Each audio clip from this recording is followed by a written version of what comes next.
Sicko Malley here with your Game of the Week for Week 12. The promise of this Penn State season shriveled suddenly after squandering a supreme opportunity to overtake Oregon 3 or 4 fortnights ago. The Nittany Lions have had nil in the win column since that woeful whiteout night. Their opponents, Michigan State, were sliding the same way and were losers of 6 straight, just like Penn State. Both rivals reunited in East Lansing on an afternoon to brawl for a timeless trophy known as the Land Grant. The trophy, adorned with so many knickknacks that you'd find on your general store shelves, weighs in at a stout 76 pounds. The Spartans struck first on their first play from scrimmage as Elijah Tolliver saw a seam in the Penn State defensive line and sprinted 57 yards for 7. Penn State answered with a 12-play stride down the surface to set the scoreboards at 7s. The Spartans found a field goal in the second quarter for a short-lived supremacy. Then Penn State asked, was the Grunk there? And he was. Ethan Grunkmeyer connected on a short pass to Devontae Ross, who raucously ran right down Broadway for 75 yards and a 14-10 lead. The two teams began to battle Big Ten style for the rest of the half and the entire third quarter. Punt after punt after punt after punt pounded the playing surface, and the two teams tangled in a prolonged field position fracas. The Spartan students seemingly saluted the punting prowess by removing their upper body garments and then waving them around wondrously in a circular manner above their craniums. In the final frame, Penn State slugged, slammed, and smashed through the Spartans' defense, hoping they would break so they could seal the game. The Nittany Lions traversed the Spartans' grass and embarked on a 13-play, 76-yard safari, finding a touchdown with a little over 4 minutes remaining in the contest, taking a 2-possession priority. Penn State tacked on another late score after a Spartan slip-up with the spear. The Nittany Lions loudly lifted the lovely Land Grant Trophy and left East Lansing to take the trophy back to Happy Valley with their slim bowl hopes still alive. Penn State 28, Michigan State 10.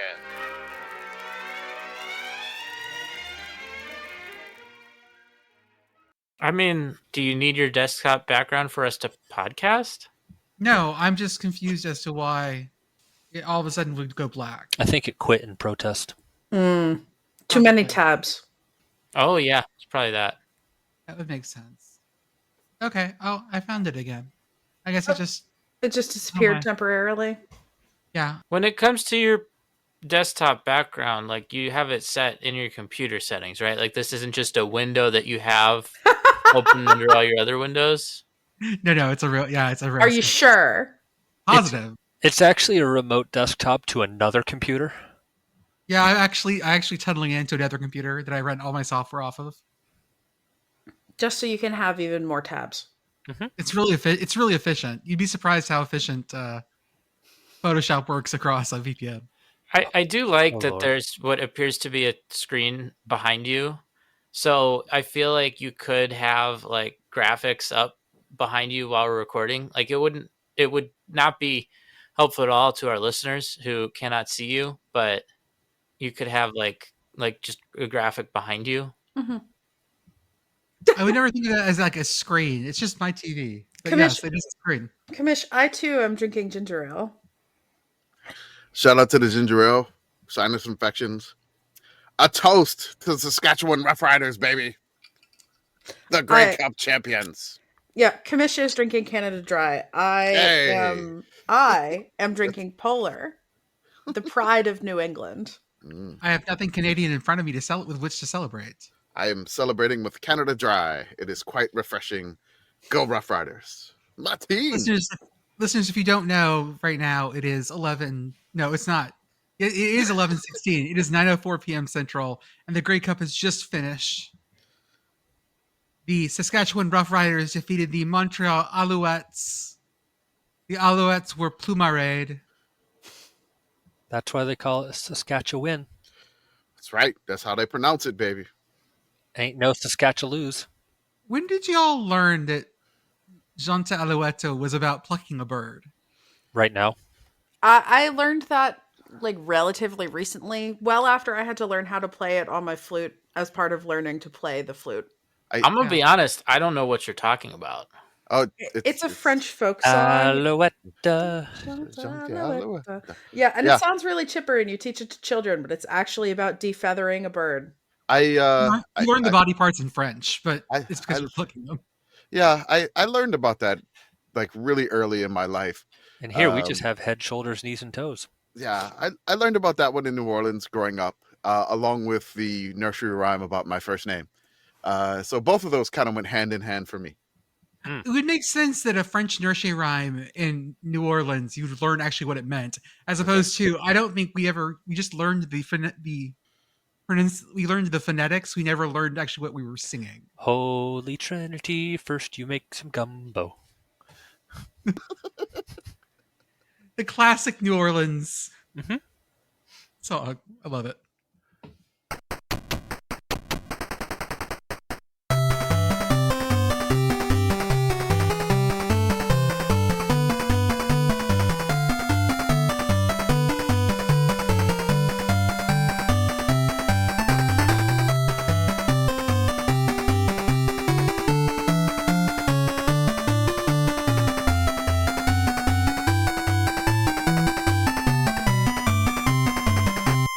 Welcome, everyone, to the Sickos Community Podcast. This is our podcast for the evening of November 16th, 2025.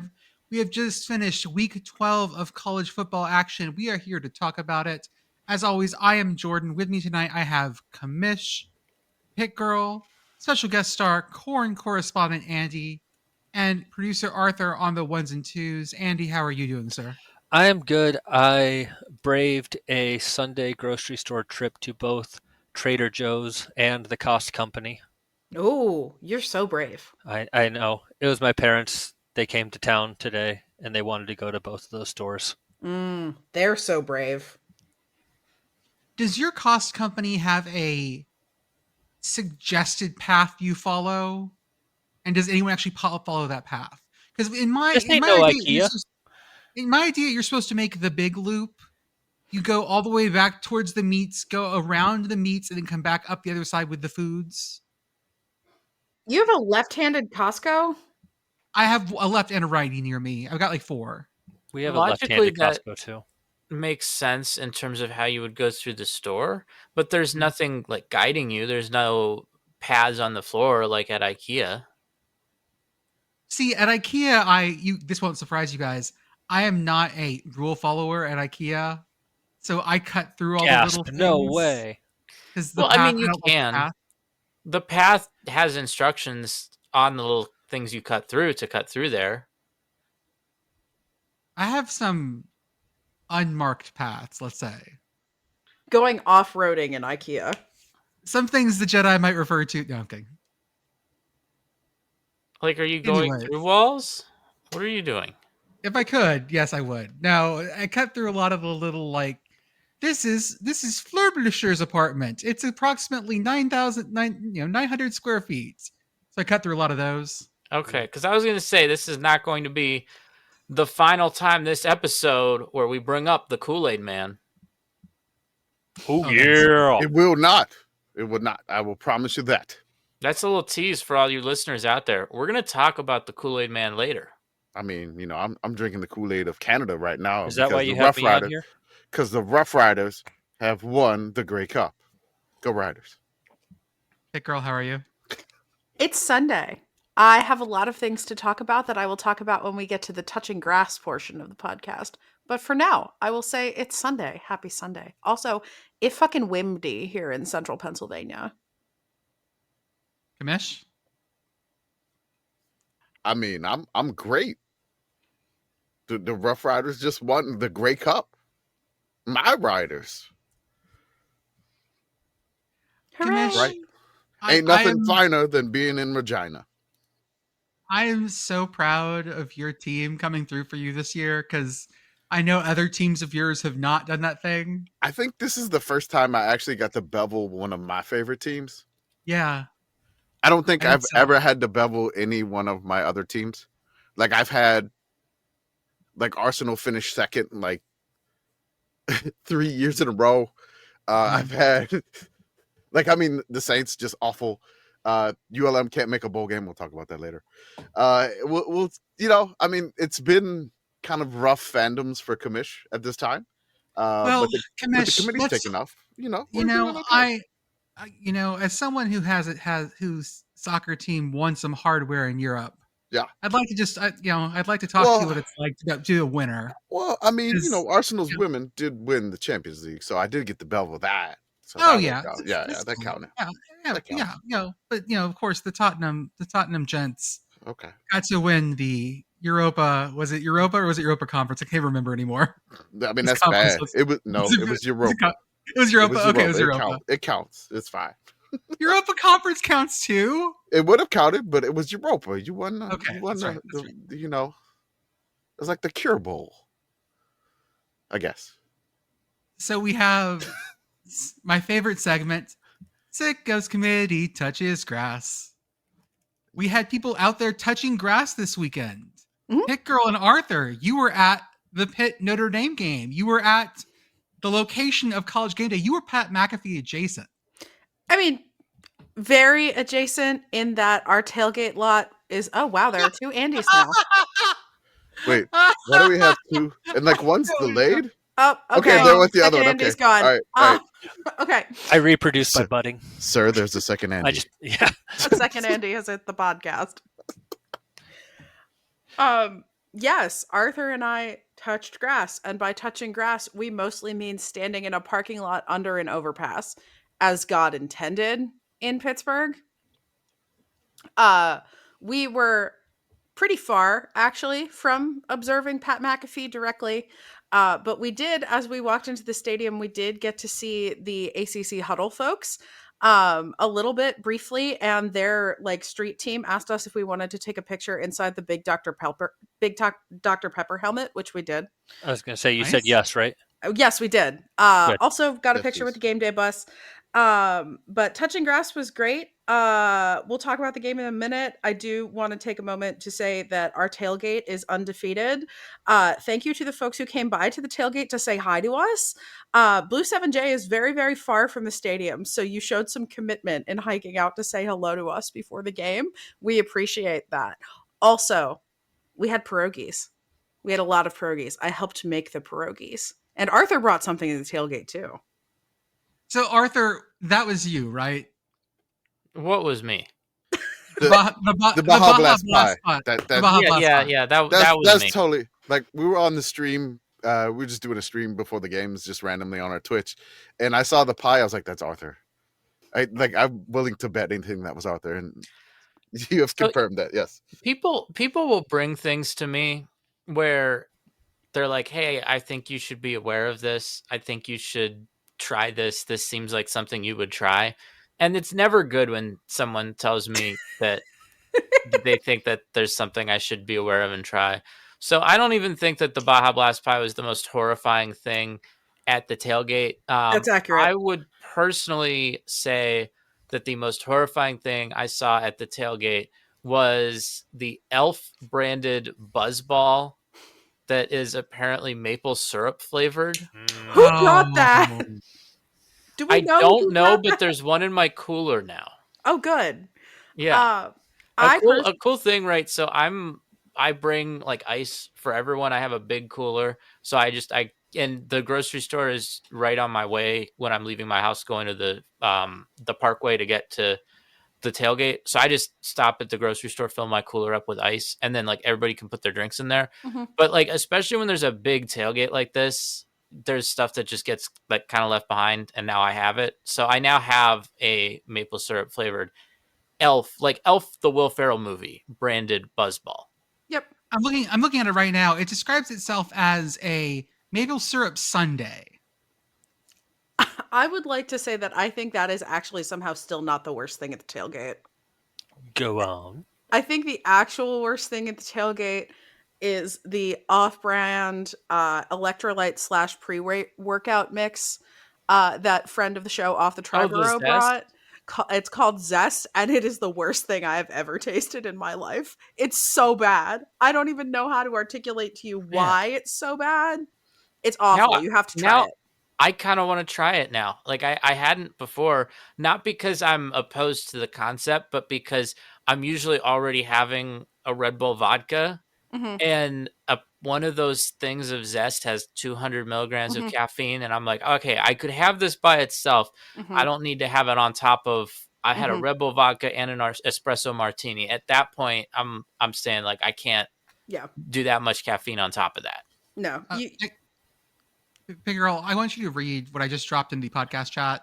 This is a Oh. local beer they made a couple years ago, based on the movie Elf. Is this Martin House? This is Martin House. Oh God. When you just say weird beer, I assume it's Martin House. It's called Cotton-Headed Ninny Muggins. It is. I remember this. Cotton-headed Ninny Muggins, stout brewed with spaghetti, maple syrup, lactose, chocolate, marshmallows, and M&Ms. 8% ABV. Yeah. Sure. So, can we talk about let's talk about first the things around the game. Yes. Because it was game day was there, ACC huddle was there. Pat McAfee took his shirt off at least twice that I saw. And there was a pre-recorded thing with his shirt off. Yeah. Yeah. The best part was in the stadium. Did you see them when they were in the stadium? I saw the clip later. Yes. Okay. When Aaron Murray shoves Pat McAfee off the stand. Yes, Pat McAfee starts taking his shirt off at the end of the game because he's been very nice about Pitt the whole time, and then he does the heel turn where he's like, I'm from West Virginia, even though he's been talking about how he's from Pittsburgh the whole time. He takes his shirt off, he stands up on his chair, and Aaron Donald is like, absolutely not, and starts taking off his jewelry and all of his stuff so he can take his shirt off, and then he shoves Pat McAfee off the chair, like playfully, theatrically, but still. Thank you for your service, Aaron Donald. And then he turns into little tiny Pat McAfee off to the corner because first perspective, it's all of a sudden turns into Lord of the Rings where it's little tiny Pat McAfee in the very background. I do think it's kind of funny how many people have asked me about game day because I have to tell all of them like, no, I didn't watch game day because like I was at the game. So no, I'm not watching a TV show when I'm at the game. I watched some of the recording afterwards, which is, and obviously I saw clips on social. Couple other things that jumped out at me from game day that I would like to mention. Friend of the show has a little brother who is an undergrad who was there, who he got in line around 5, I want to say, and the pit for game day was already full. It had been full since 1 a.m. I went over the bridge onto the north side Friday afternoon and I could see people camping. So like, Pitt, you did a good job turning out. Thank you for turning out. Shout out to Sell the Team Bob airplane guy. Who I didn't even I hadn't considered that would be a thing, and then I heard that it was a thing, and I was like, of course somebody paid a Cessna to drag a banner around behind game day that says "Sell the Team." There were lots of Sell the Team signs too. Oh yes. Governor Shapiro showed up. I think, which is great. It's really nice to see the governor of Pennsylvania supporting Pennsylvania sports. However, he was at a Pitt basketball game last year and we almost lost to a bad Syracuse team. He was at the Brawl and we lost to Syracuse. He was at this game and we lost. Josh, maybe don't. Is this the Pennsylvania Ted Cruz? No. Okay. But also maybe don't. You can't quite set your clock by his appearances. Okay. No, and also he's not Ted Cruz. Not with that attitude. Yeah. Didn't we get to the game? I'm going to be... So here's what I'm excited about. I'm excited about the fact that it wasn't like y'all made the bleeding last. Mm-mm. It was over quickly. That was like... I know you were a little sad because the student section started bailing. But yeah, I mean the student section, and I understand why they did, because they did this when I was an undergrad too. It is annoying after the end of a competitive game to have to wait a long time to get on a school bus to go back to Oakland. I mean, I don't know. I didn't think we were going to win this game. I also didn't think we were going to end up being down 14-0 in the first quarter. The other thing about this game, in terms of what happened on the field, is that I know as a committee member, and I know that all of you, not Arthur, as committee members, were probably really excited about the 2-point conversion going the other way on the 2-point conversion attempt. The pick that four made me want to walk into the sea. Yeah, the pick four was great. That was my favorite part of the game. Yeah. I was going to start posting different covers of Kate Chopin's The Awakening at you, but I stopped at one. Thank you. Every time you mentioned walking into the sea, I was like, yep, here we go. I will walk into any of the three rivers. There are several. There are three, in fact, to choose from. One last thing I want to mention before we get off this particular topic. Those of you who watched ACC Huddle instead of Game Day saw some folks with a sign that had Sicko's Guy in Pitt colors. It's great. Yes, those are friends of the show, Pitt Liberator and KT Liberator. And I ran into them right after the game on my way out and got a selfie with them with the poster as well. So thank you for all the love, folks. And I had a great time, and I'm honored and blessed to know everybody that I got to hang out with on Saturday. So, I wish Pitt football was better, but, we had a good time. It's okay because, again, this game doesn't matter. We've been very clear. That's right. And we didn't lose by 100. You covered the lose by 100, so I think that's allowed. Now, this was a very bad, no good sports weekend for Pitt. Mm-hmm. So yeah. Let's go down our list here. Men's basketball lost to. Men's basketball lost to West Virginia on Thursday. I was at a thing for my actual job and did not see a single second of this game, but I get the Apple Live Sports thing, and I looked down at my phone and was just like, what the fuck is happening right now? See, I made the brilliant decision to be in a movie theater watching the new Now You See Me movie Smart during this man. game. So I didn't even have the Apple. I had my phone on Do Not Disturb, silenced. It was in my pocket the whole time. I mean, a movie like Now You See Me, Now You Don't, I'm not even going to be tempted at all to look at my phone, check the score, because, I'm Arthur, enthralled by the whole thing. Real fast, Arthur. It's Now You See Me, Now You See Me Too, Now You See Me, Now You Don't are the three movies, correct? Yes. We finally, it took them 9 years after Now You See Me Too to give us Now You See Me, Now You Don't. But I got to say, worth the wait. Okay. Then volleyball. Oh, man. Pitt volleyball, the stalwart. Yeah, Pitt volleyball lost to Stanford. I didn't watch a lot of this either, but I heard they because it was very late, and I had to go to bed on Friday night because I had to be up at 5, because you can't start tailgating early if you're not awake early. But from what I hear, they looked bad, and they lost to Stanford Stanford. I saw the first set, and once they lost, because they had set point in the first set, and then Stanford went on a run to steal the set right out from under them. And when I saw that, I was just like, yeah, I'm going to bed. I had planned on not staying up to watch it all. And then a few hours earlier, I got, I think it was a push notification, people talking hey, the ESPNs are back on YouTube TV. So you could watch this now. And it's oh, okay. But then, once I saw that first set, I was like, I got to get to bed. Yep. There were Olivia Babcock signs at game day. As there should be. Just saying. Olivia Babcock for Heisman. Man, and the Nebraska sweep streak ended too. Just a bad volleyball weekend. Then football lost to Notre Dame. And then women's basketball lost to. Now, listener, before we came on here, I was like, let me get this right. This is Penn State Scranton, right? Or Pitt Scranton or Penn West Scranton. Apparently, it's just University of Scranton. Point of order. Where do you think Scranton is in the state? I actually have no idea. Okay, Scranton is Northeast. Scranton is the largest city in Northeast PA. Yes. Okay. I also never watched The Office, so I have no clue where Scranton is. That's fine. They don't go very much into the geography of Pennsylvania. Okay. I don't think The Office teaches you that much. They tell you it's drivable to New York, but that's which it is. Well, Parks and Rec goes into a lot of detail about the inner workings of Indiana and general things nearby. So I mean, and how Muncie, even the people of Pawnee think Commish is weird for wanting a vacation in Muncie. Mm-hmm.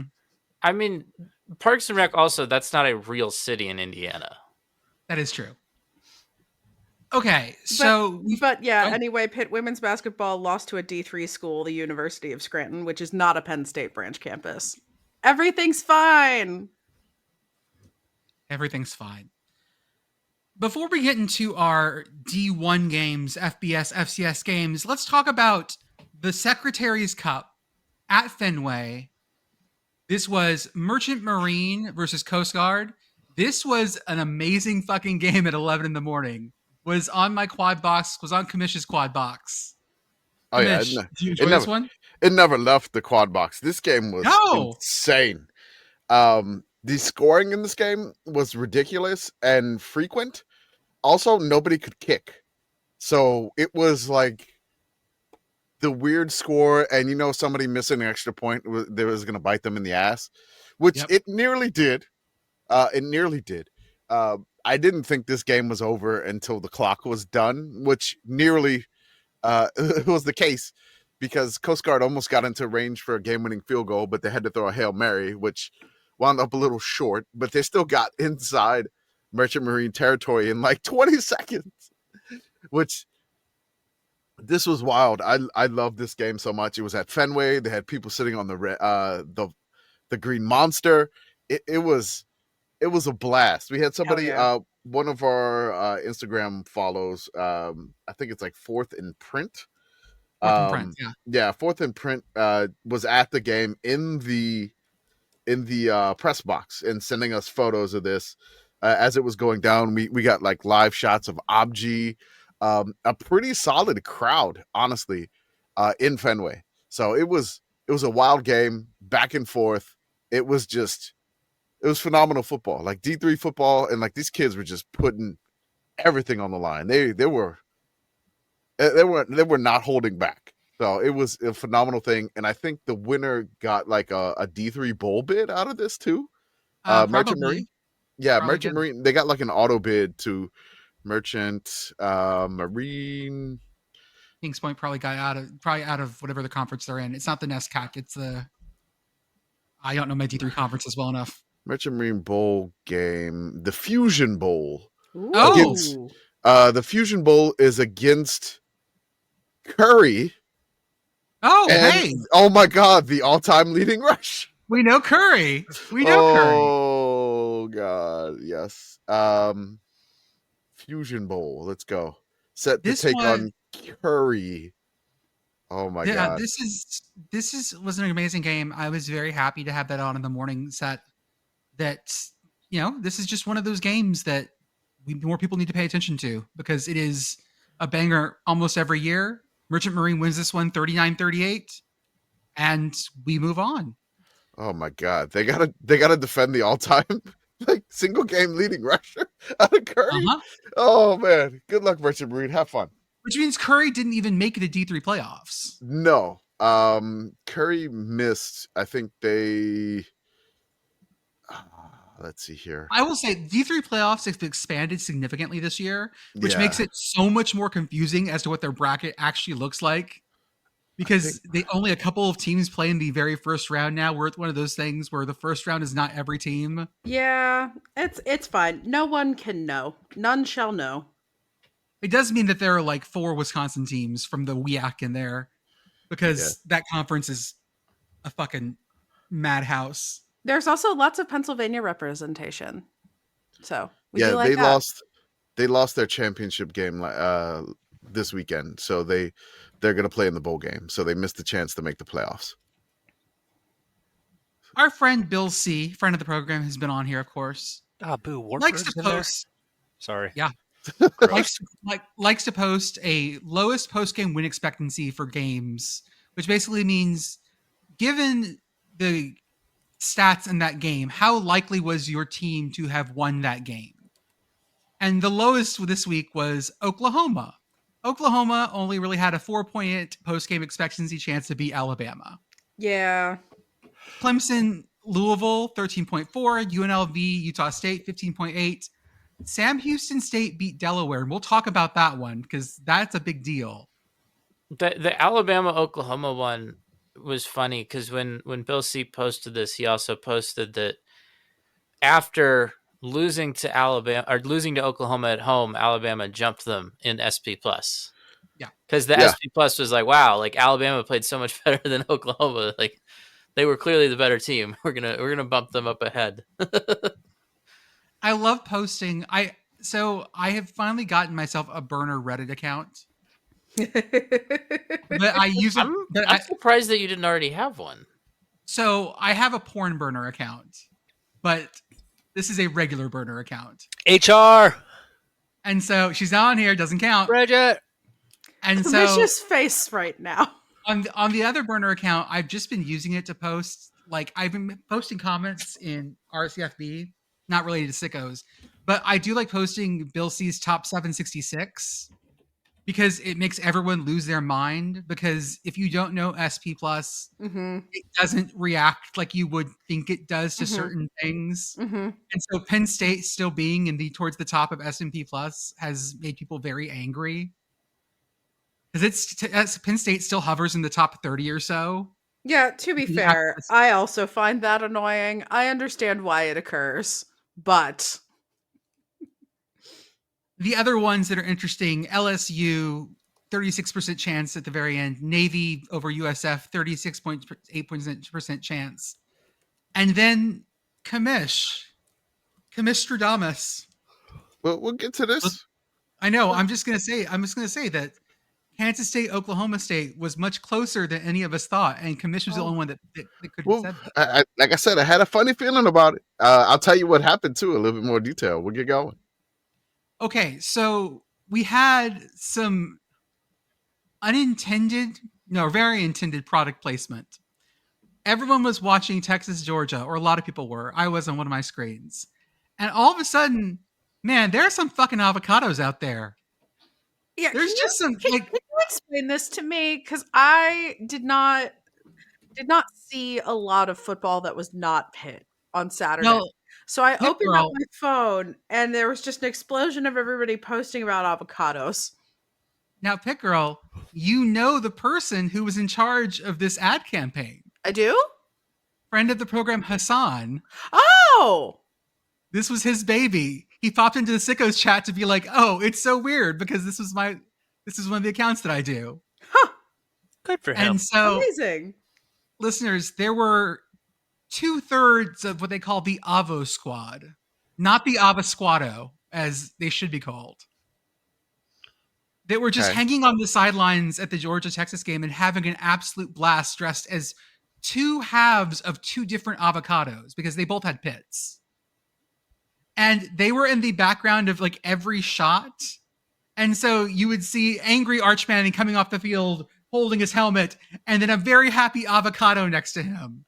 Also, at another game, Tubby was there. At the Ole Miss game, Florida game, Tubby was there, not because they were like scouting for the Duke's Mayo Bowl per se. Oh, that was my next question. But because Duke's apparently sponsored the halftime show. And Avocados from Mexico also sponsored part of the Texas-Georgia game. I thought they were both tie-ins. What do I have to do to become the person in the avocado suit? I don't know. You have a connection. Yeah. Literally send a DM. We've got a guy on the inside. Okay, that's true. What is the spam ads? Did you not get these on TV all day long? No. Like spam the food? Spam the food. Because I get a lot of ads on ACC Network that I just got a bunch of generators. There was, I could not avoid an ad for spam, like the spiced ham in the can. I could not avoid it. They had. Were you watching Hawaii football? I don't know. VPN sent to Honolulu? It may be, but there was like, hey, you can like try spam masubi. You want some spam tacos? Yes, why not? And I was like, what is it? I was attacked by spam ads, but is there a Commish was being spammed literally? I was being spammed literally. No, it was just commercials. Is there a charismatic spam pitchman? No, it was just like spam brand TV taco. You want a taco with spam? Oh, like they just like hit it hard this weekend. It was ridiculous. I didn't know this. They were like sizzling, like a deep booming voice, like the Arby's "We Have the Meat." They have it. Spam in a taco. Pork favor, and I'm like, get out of here. Oh, like, I like that. I like that. I like that that's in that ad. Pork favor. Pork favor, and then like they were like spam masubi. They were doing. It was so many commercials. I don't even know why. Like every single commercial on my quad box when it go to it was like a spam ad, and I was like, what is? I've never had spam. and I'm like, I'm being You attacked by never this. had spam. I've never had spam. I think and it's the like, universe is trying to tell you something. Commish. okay, I think so. And somebody's like, try the lower sodium version. I'm like, okay, I'll go with that one. No, you gotta go full. Gotta you gotta watch go my- full Yeah, sodium. you got to go Gotta watch- diesel. Gotta watch Diesel the for your blood first pressure time. here. Spam heavy only. Spam dense. ice. Spam extra dense. Hey man, do you want spam for breakfast? Here's a Yes. spam Yes. scramble. I'm like, oh, okay, sure. Honestly, Spamble. I think spam Spamble. is probably best as a breakfast meat. Okay. Yeah. They had like barbecue spam. You could have like try Korean barbecue spam, and I was like, what is going on here? Oh, spam with a little like a bulgogi sauce. I Not mean, I bad. think Korean barbecue sauce would make it basically anything delicious. Mhm. So, Let's talk about our first game. Our game of the week turned out to be the Land Grant Trophy, and it started out Michigan State, first play of the game, 57-yard touchdown. Boom! That was the last touchdown they would score. This was Womp womp. this was a great game because they did all this scoring like within each other. So like Michigan State scored a touchdown. Penn State immediately answers next drive touchdown. Then like a drive or two later, Michigan State gets a field goal. Then one play later was the Grunk there. Grunkmeyer hits a 75-yard touchdown pass. And now it's 14-10. It's 14-10 at the beginning of the second quarter. Nobody scored until the fourth quarter with 4 minutes left in this game. They go field position and punts like classic Big Ten Spartans fans going tarps off. I'm talking about like nearly the entire upper deck. It was a Spartans lot. fans. It was a lot of Spartans fans going Now, tarps off. Commish, surely Penn State did this by throwing the ball a bunch. No, they didn't. What? Yeah. So Grunkmeyer, like the pass that Grunkmeyer like hit, it was like he basically threw it like 4 yards in the air and it was ran for like 71 the rest of the way. hey, yak's important. Yak is very important. You don't talk enough about yak on this podcast. Have you What's that? noticed that? All the cool kids are talking about yaks. Yakety yak. Don't talk back. Don't talk back. That's right. That's what Penn State ran the ball 50 fucking times, okay? I mean, If it ain't broke, don't fix it. there's a True. reason why they call it the land grant, not the air grant. Point. Commish, was it you that did the great thread about the land grant trophy and tracing it back from the land grant, like the first land grant game? No, it was not me. I'm assuming it was likely Ducky, who is a Michigan State fan, because the reason this became game of the week is our Michigan State rep and our Penn State reps were like, you have to make this the game of the week. And I'm like, okay, y'all called this one. And so, I'm glad they went with this one because this was just the land grant trophy in like the third quarter. The land grant trophy account was just like, both of these punters are going to be on NFL Sundays. And I'm like, that's right, land grant trophy. Like both of these punters are like this was prime field position. I think there was like 7 or 8 punts in a row on drives. It was beautiful Big Ten football, and just basically Michigan State just broke with like 4 minutes left in the game, and that's the only reason there was some separation. They just couldn't handle it anymore, which is understandable. So Penn State in this game, so they only attempted 13 passes, right? So like they only completed 8, but when they tried to pass, they were efficient. That works out to 9.8 yards per pass attempt, which that's a good average to have. Right.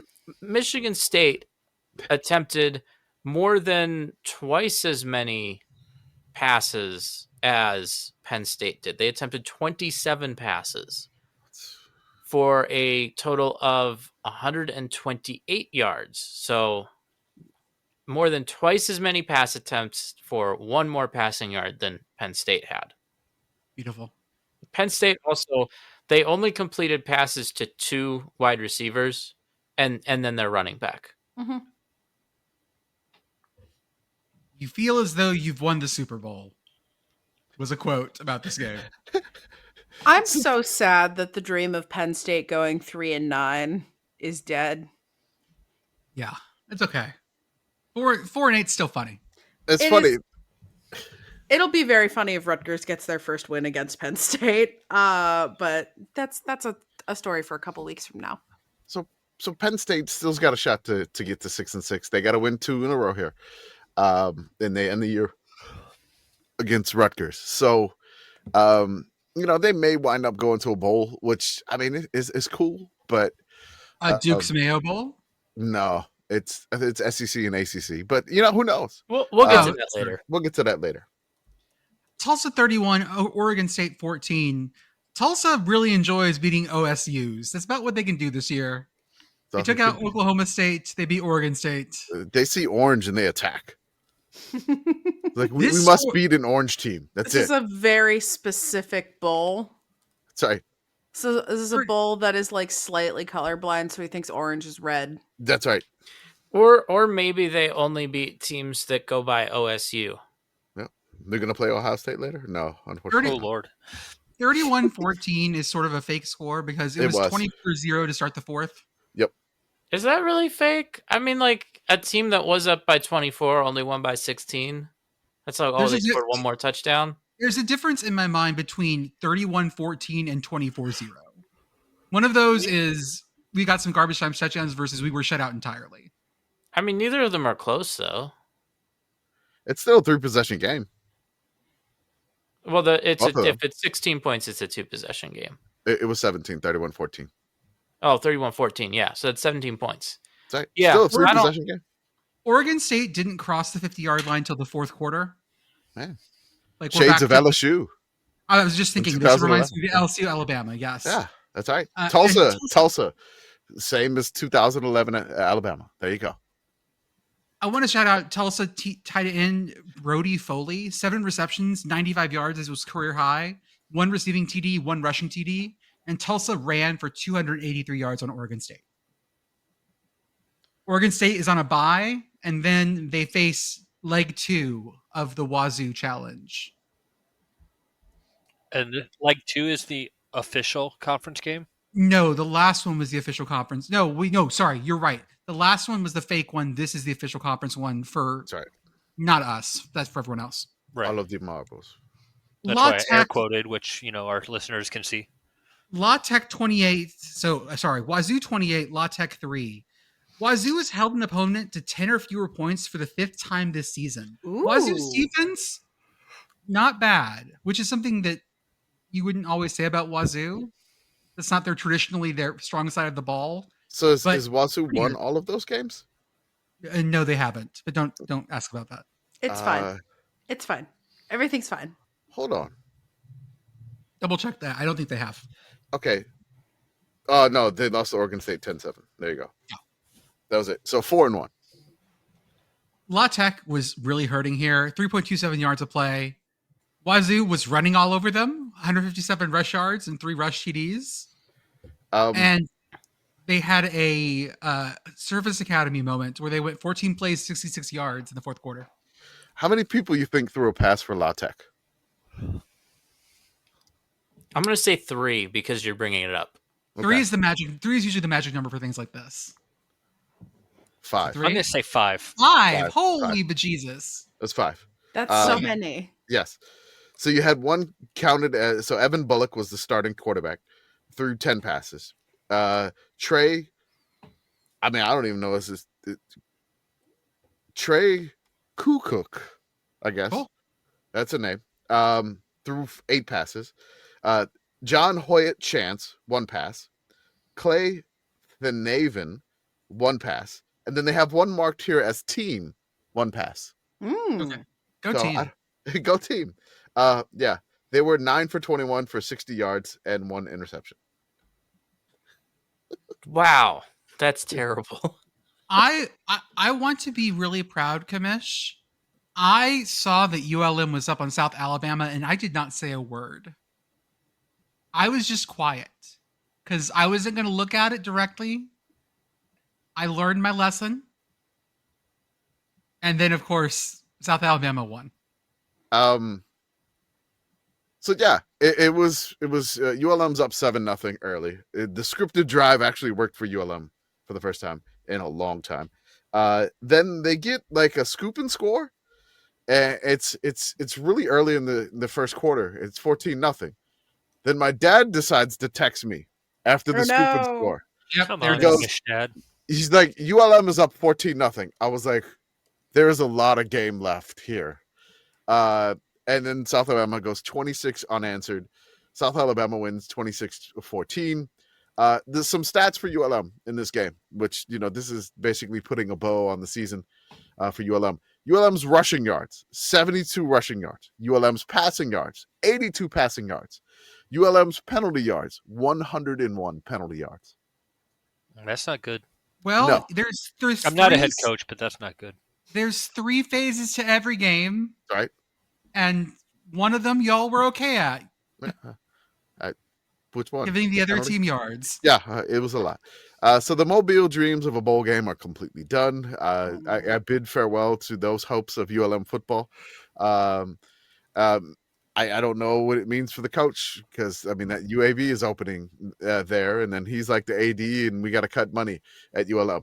The offensive game plan was very strange, because I had this game on like the entire time in the quad box. It was very strange. It's just like run, fuck it, he down there somewhere into double coverage and throw an interception in the process.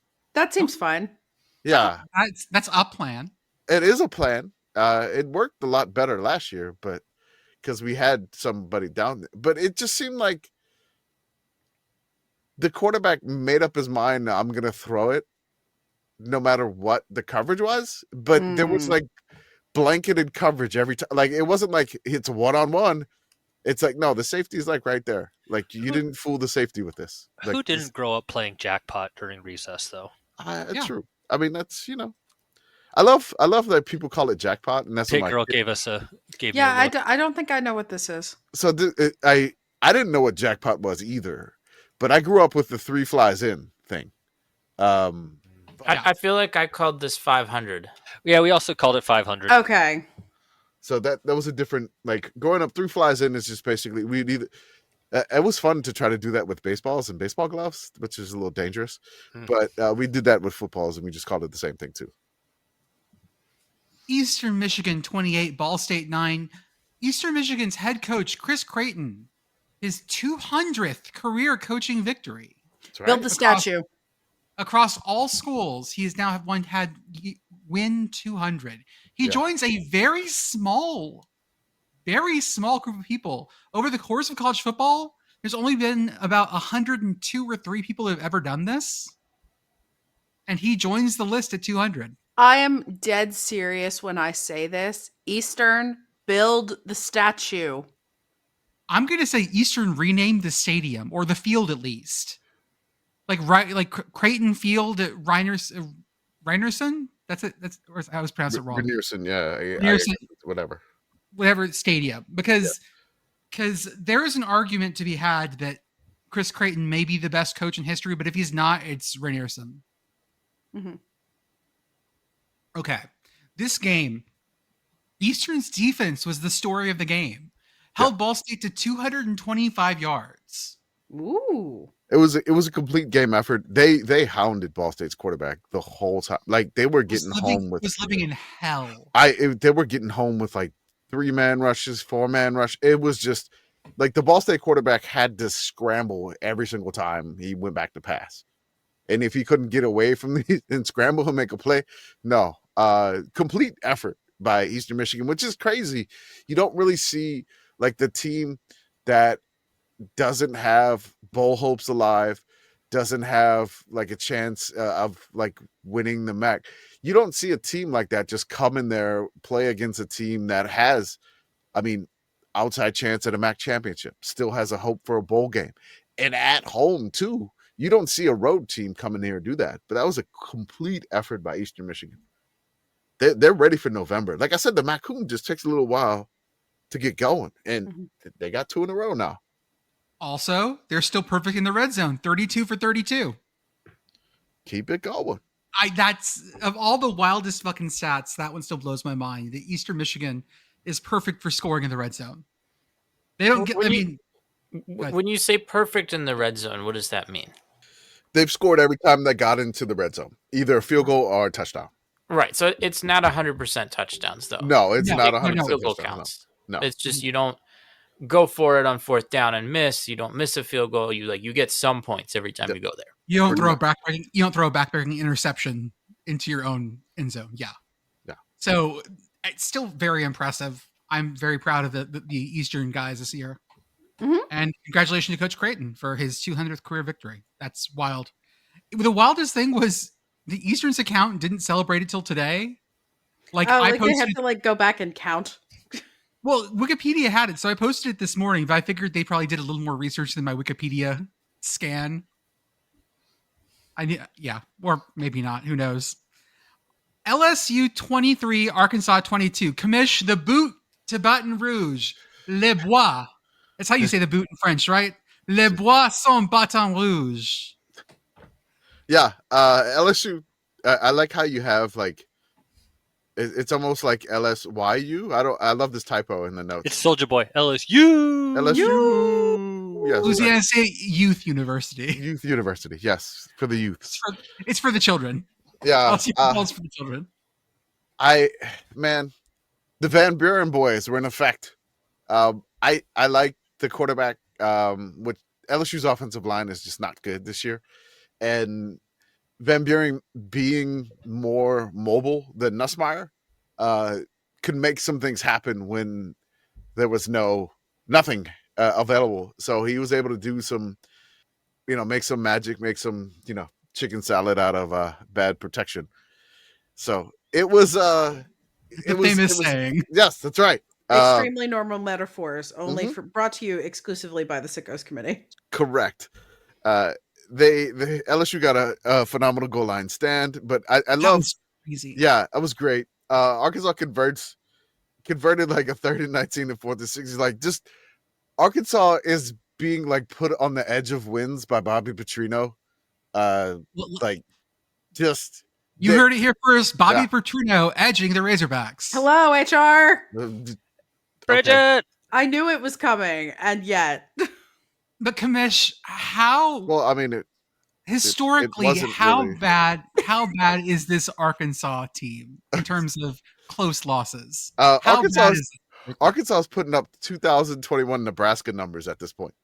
That is 2021 Sickos National Championship Nebraska numbers here. This is crazy. So there's an account that follows us. It's called So About That Stat on Twitter at So About That Stat, all one word. It says Arkansas becomes the 12th team to ever have 7+ losses by single digits in a season, and the first since 2021 Nebraska. Despite being 2-8 on the season, they have a +18 scoring differential. Mm-hmm. The previous 11, of course, Nebraska, 1984 Indiana, North Carolina State, SMU, like all these, but like NC State is down there twice, just so we're clear. Yes, NC State. The only team on there twice. Yes, 2006 NC State and 1959 NC State. Also, this is the 5th loss by Razorback football by 3 points or less, which ties them with these 4 teams for the 4th most all time, which is Bowling Green 1980 did it 5 times, Wake Forest 2009 did it 5 times, Navy 2011 did it 5 times, Boston College 2015 did it 5 times. Lose by 3 points or less. So whenever the ballot comes down to it, you might want to consider the Hogs for Sickos National Champions. Oh, God. Mike. I would like to issue apology to the state of Nevada and to the University of Nevada at Reno, or whatever they like to call themselves. Okay. UN, whatever you would call yourselves. Okay. I talked a lot of shit about how bored I was by Nevada and how I thought that they were just dead in the water. This is not fun to watch. I don't enjoy this. They beat San Jose State 55-10. Yeah, Nevada took that personally, Jordan.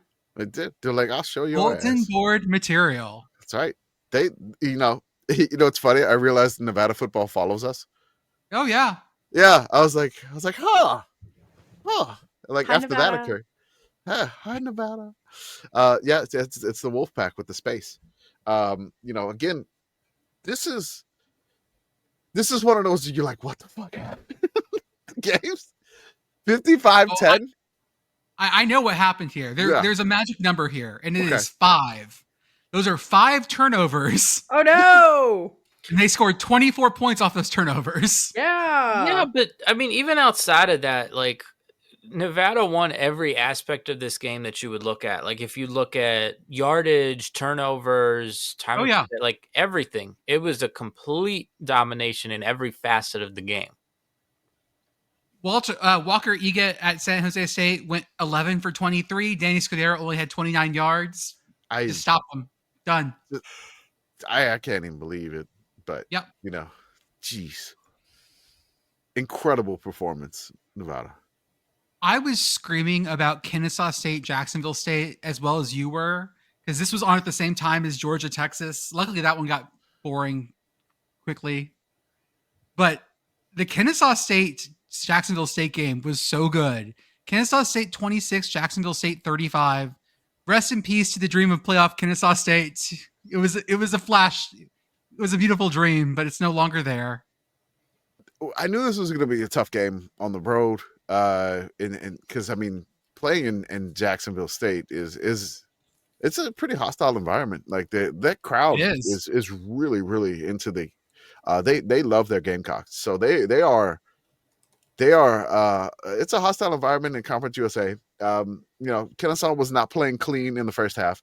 But that really Jack State halftime Hail Mary to put the Gamecocks up 22-10 at halftime, that kind of took some wind out of the Owl sails, so to speak, because it was a Hail Mary that was short of the end zone.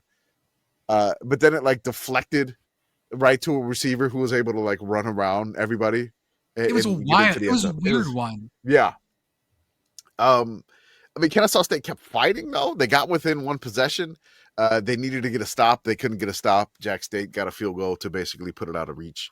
Because they were within 6 with like 3 minutes left. And I was like, can you get a stop? And Jack State they ran the ball really, really well. Yeah. I will say that one of those things that I really enjoy about spring football and the UFL now is that 9 points is a 1 point game. Yeah. Or a one possession game. One possession game. So I do like that thing. I like the idea that 9 points is something you can make up in one score. It makes things a little spicier. But yeah.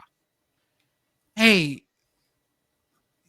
North Carolina started along their little trip down Tobacco Road, and they went to Wake Forest in Raleigh-Durham, and they were like, hey, Winston-Salem. And they were like, oh, hey, how's it going, guys? And Wake Forest just took a handful of nickels and just beat on them for a bit. Here is my sock full of change. Wake, I love this game because it feels like UNC's cursed a little bit too under Belichick. My favorite play of the weekend was in this game. Basically, Wake, if you want to play this, cue it up. Because this was.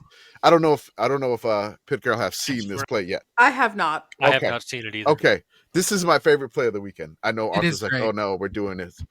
It's great. This is can't be better than a 4-point pick 4. Maybe it may be up there, but this is my favorite play of the weekend. So on the CW, so, only on the CW because you got to have a W in there for Wake Forest. So it's 2nd and 10. Wake is like, let's go get a first down here. Oh, volume. I'd rather not have the volume. Transferred to Auburn as he's going to keep it himself again. Oh no, it's a fumble. The ball is loose. It's still loose. And it is picked up by Hernandez. Just like they drew it up. Racing inside the 30 to the 25 to the 20. And he's going into the end zone. Yeah, I mean, that looked like rugby. But wait, I thought the fumble Rooski was banned. I don't know. How did the ball get there? The funny thing is, if you keep going on the clip, they have ref cam. So you can see how the ref does this. You see you can't believe it. So they'll show the ref cam, and the ref gets taken out in the middle of this because the ball just squirts to the left, right to this This There we is wide go. receiver. So here you go. Here's ref Yeah, cam. I mean, this is design quarterback run. And then, so here goes the ball. And he just gets hit right on the football. There's the ball. Oh, there's And he the comes ball. out, and then Watch the ref here. Smush. Oh, yep, there it goes. Bye, ref. The ref got I do swallowed like by. that he just goes down immediately, like he got sucked into a pocket dimension. Mhm. That's the demon deacon summoning the ref down below. Record scratch. Yep, that's me. Yeah, that's me. You're probably wondering how I got into this situation. There was a fumble, and everybody attacked me. So there's been this thing of these ACC coaches being like, well, I'm going to fuck up Bill Belichick, right? Like, if I get my Yeah. shot, I'm going to go for it, right? As you should. At Wake Forest, it was no difference.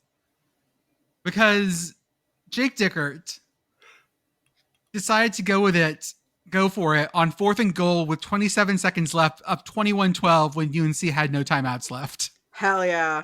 I mean, you know, in the NBA in-season tournament, point differential is really important.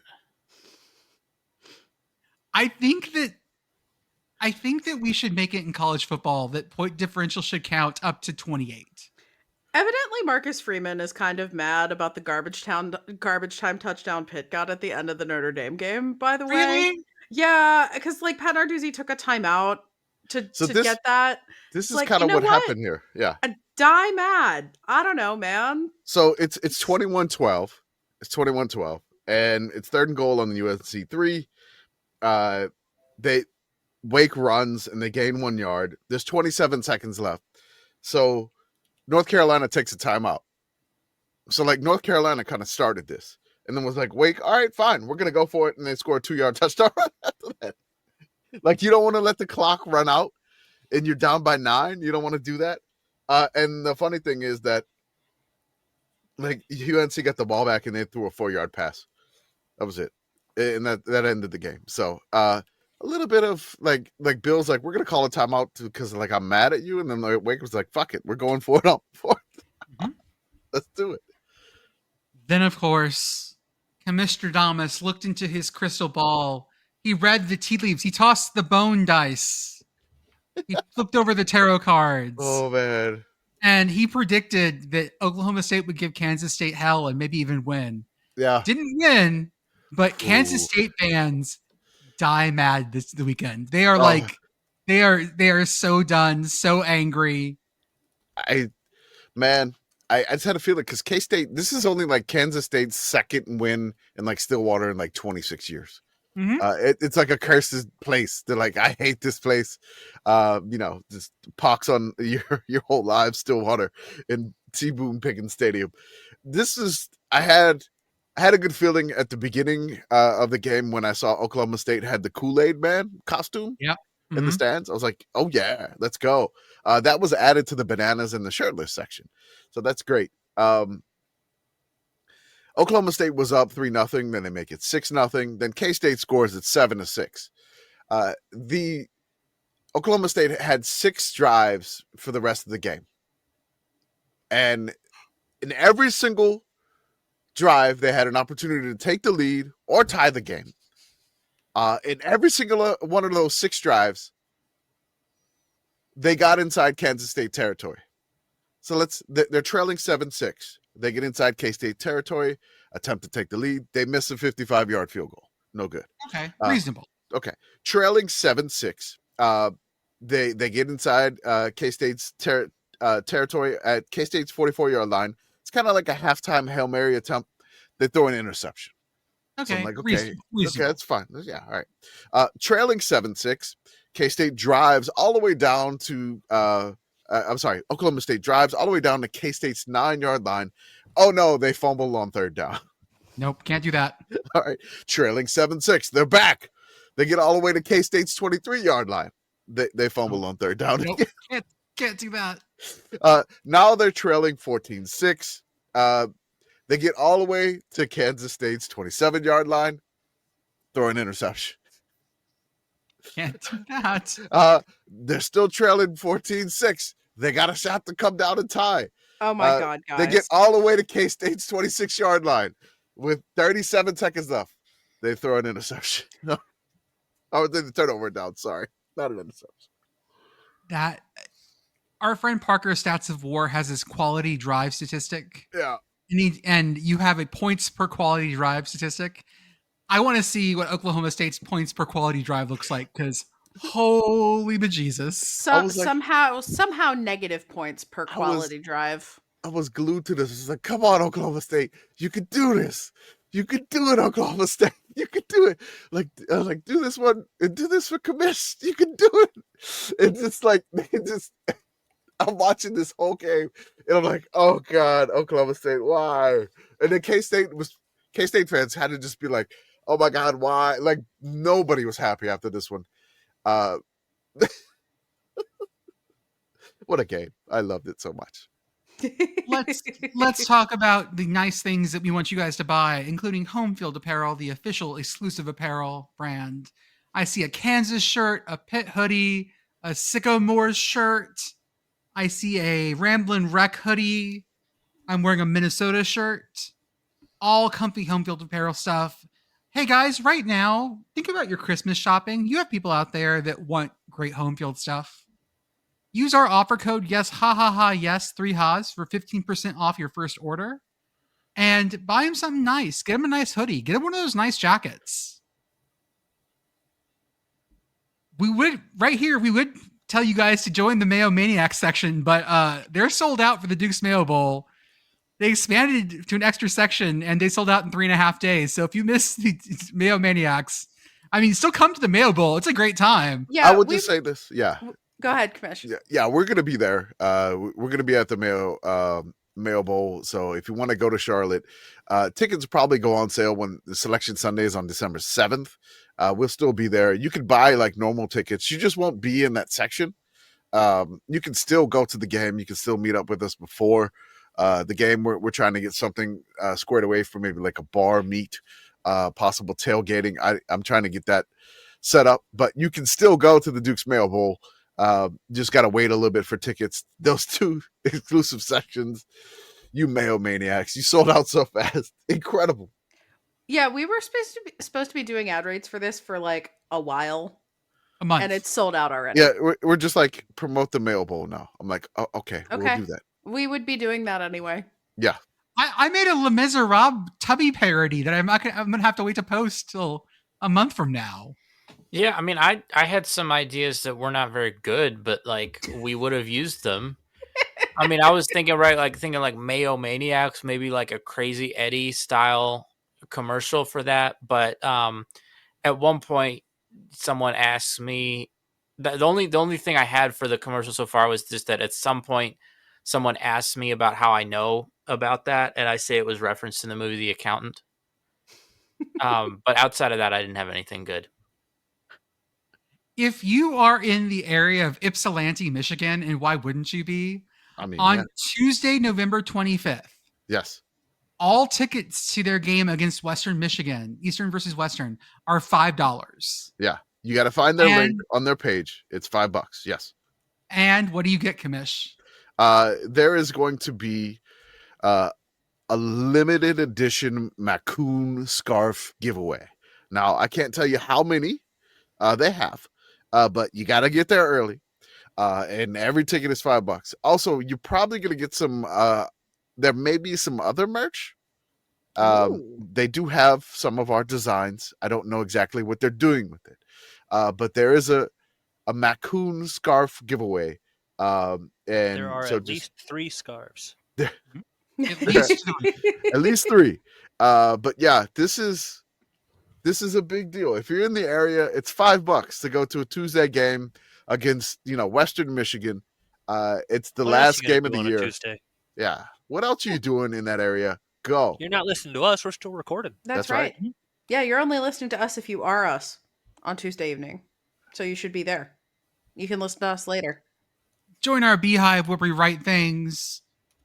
Go to our Patreon. Join us for $5 a month. Get access to the Discord as well as to our extra Patreon exclusive episodes of the podcast. We got a couple of more series lined up. We're slowly starting to get some record going. So some more Patreon pods should be coming where, the Patreon, we do a lot of Sickos history, like college football history stuff. or some like sickos things of that nature, which we got some good subjects coming, and just go ahead and join, and you'll get some fun stuff there to supplement your normal podcast listening. Go to our merch store where we have Sicko's wrapping paper. We do. There's more. Go to our YouTube, go to our Instagram, go to our Twitch, where Commish and I we're on there Saturday morning. That was a lot of fun. That was fun. Sorry, you had my you got to hear my 2.5-year-old scream Rutgers in your ear. It was great. Great. Is a big Rutgers fan, apparently. She voluntarily wants to scream Rutgers now. Also, we're probably going to try to do some like Maction streaming, maybe Tuesday night, maybe Wednesday night. But we're trying to, like, with the weird time games, we may just pop on to the Twitch and go ahead and give us a subscribe or just give a follow. I may play some games too. I got some interesting games that I kind of want to play on the stream. Y'all, he played Power Washing Simulator on there. I may play that again. That sounds like something you would love. Yeah, it was good. Power Washing Simulator. I'm gonna fire up Euro Truck Simulator. Do it. I mean, I have Snow Runner. I could do that. I mean, I have Home Flipping Simulator. Yeah, I have Lawnmower Simulator. I could cut some grass. If you want me to do that. Every dad game. Yeah. Sure, but if I fire up Crusader Kings 2, I'm gonna get an HR violation. Like yes, you will. But I don't even know what that game is. But sure. I mean, the thing it's about HR in a can. I mean, it is and it isn't. It's just there's a lot of there. It is very easy for there to rapidly become a lot of incest in CK2 because you're trying to consolidate your power. Horse There pope. has been Crusader Kings on the Twitch already. True. Perfect. Shout out to Message Board Geniuses podcast. They go the places we refuse to go. Shout out to Feed Your Mascot podcast, where our friends Jeff and Blue talk about the culture around college football. And as always, on Saturdays, if you're out and about, listen to the College Football Blitz, free on the Varsity app. They were having some tech issues this past weekend, but it should all be fixed out by next Saturday. Good girl. I don't know that I can say it on the show. The email that we got from them on Saturday morning. I know.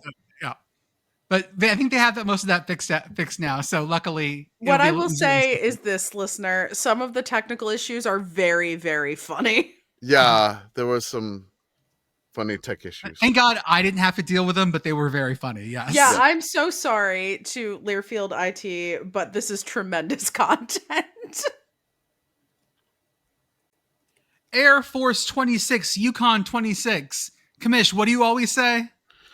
You don't just walk into the rent. But it turns out you can just walk into the Bass Pro Shop. Apparently, they're very nice about it, but they don't sell footballs. Air Force 16, by the way. You said 26 for both. Oh, 16. Apparently, they don't sell footballs, which is a problem if you're trying to tailgate and just want a football to throw around. Bass Pro Shop does not sell footballs. Yeah, I mean, it's a pigskin, not a bass skin. Yeah, you're not catching any fish with the Bass Pro. Is it a sports store or is it an outdoor rec store? It's an outdoor rec store. Like, in my mind, it's like an academy. Have you ever been in a Bass Pro or like a Cabela's? It's been a long time. Okay, yeah, because it's like a lot of dead animals on the not and like here's your deer stand, and if you want to buy a gun, we got them. Like this is not, it's not Dick's Sporting Goods. Okay, that makes more sense then. Okay. The only ball that I can see on the Bass Pro Shop website right now that I'm looking at is a glow-in-the-dark fetch ball for dogs. Yeah, that sounds right. They do have a glossy panel beach ball. Then they have like trailer hitch balls, fishing bobber. Now, when you say trailer hitch balls, if you're tailgating, you could probably get stuff that would be useful for a tailgate at a Bass Pro Shops. Yes. Probably. Oh, like a propane thing or whatever. Yeah, right. Yeah, or chairs, like all that kind of stuff. Yeah. Okay. Well, shit, right here we got a Bass Pro Shops soft mini camo football for $4.99. There we go. See, Commish, this was our longest drive of the week. Yeah. Longest drive of the week. Also longest non-scoring drive of the week. Air Force, 19 plays, 90 yards, 11 minutes, 50 seconds. They went for it on 4th and goal from the 3.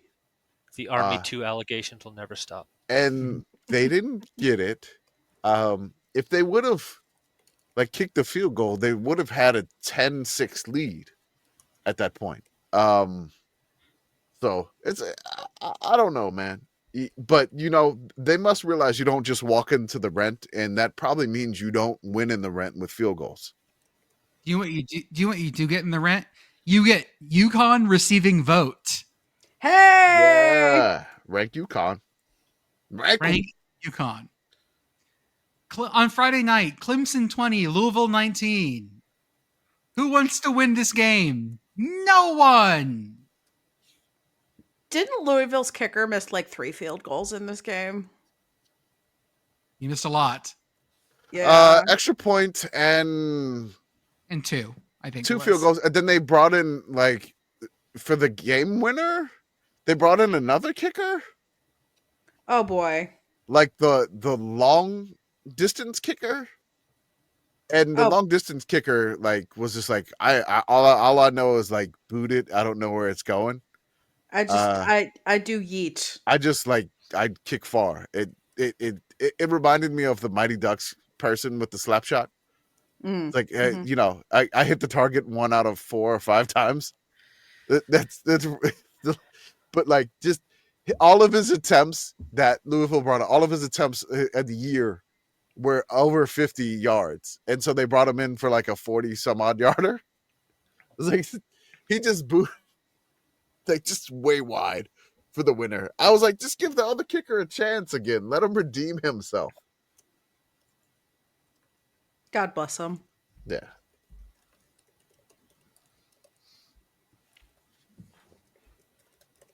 So. Oh, okay. Oh, we lost somebody disappeared. Jordan has been raptured. Oh, Jordan, totally. Guest host Pitt Girl. Hey!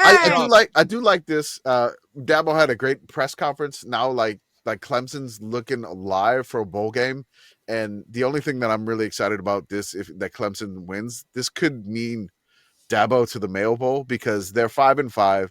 They got Furman and South Carolina. They could be 7-5, which is right in the prime Duke's Mayo Bowl range. It is, especially if you are Clemson. Yeah, this is the Dabo Mayo. We got potential Dabo Mayo Bowl here. Oh God, potential.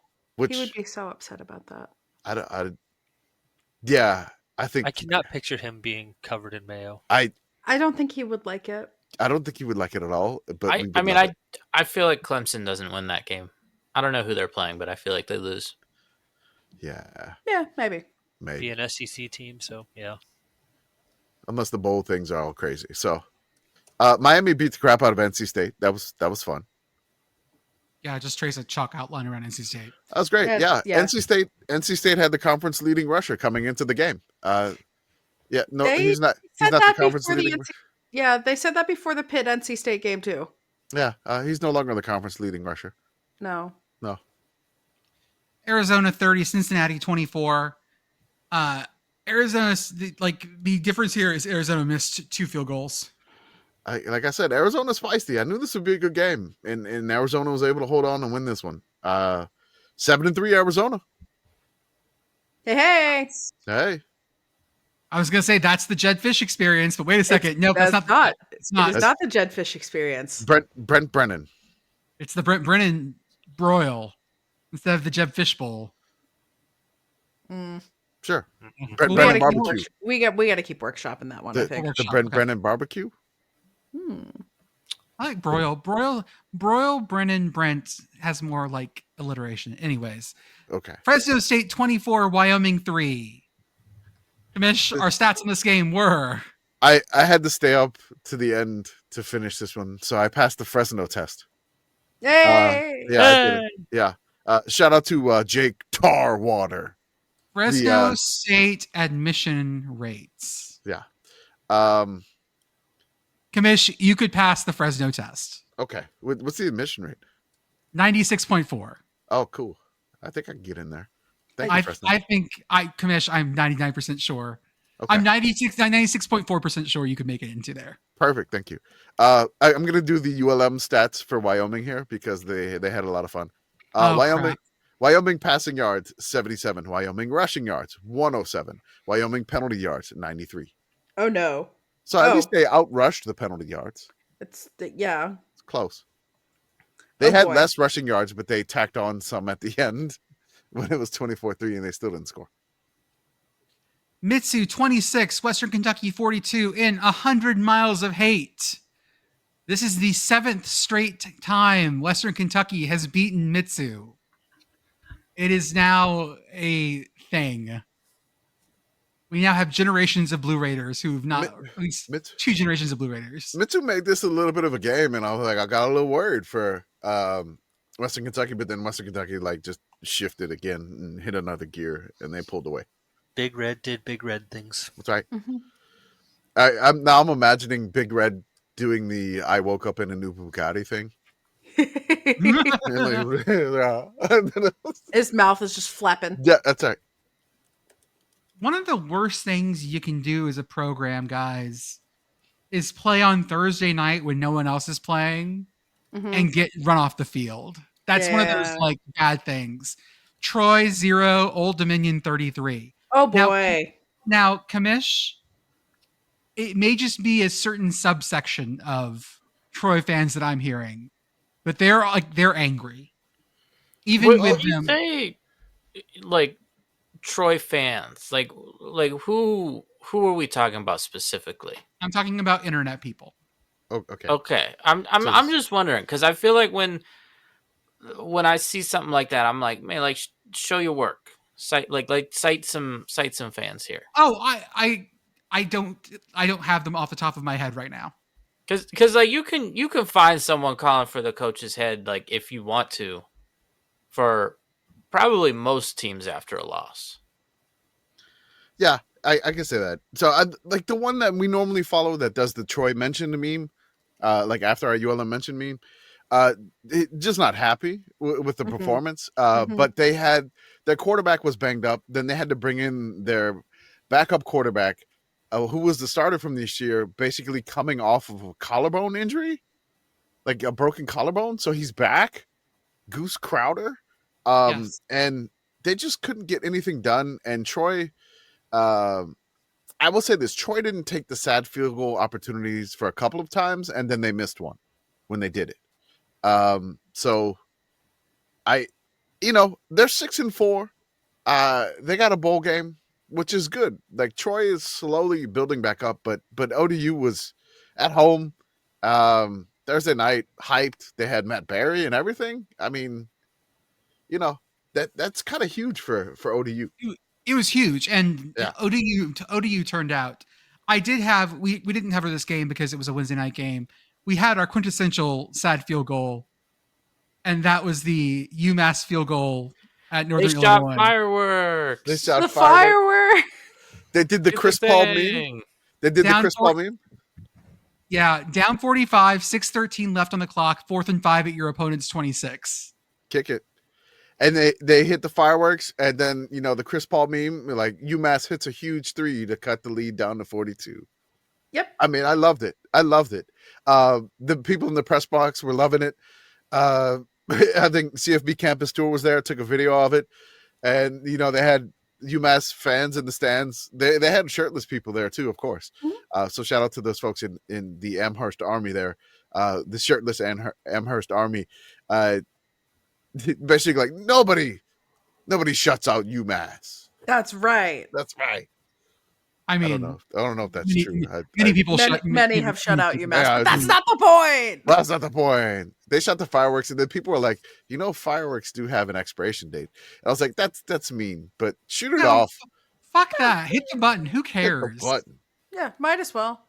Explode. Boise State. Got him. Exactly. Boise State 7, San Diego State 17. I will admit that I fell asleep during the last half of this one.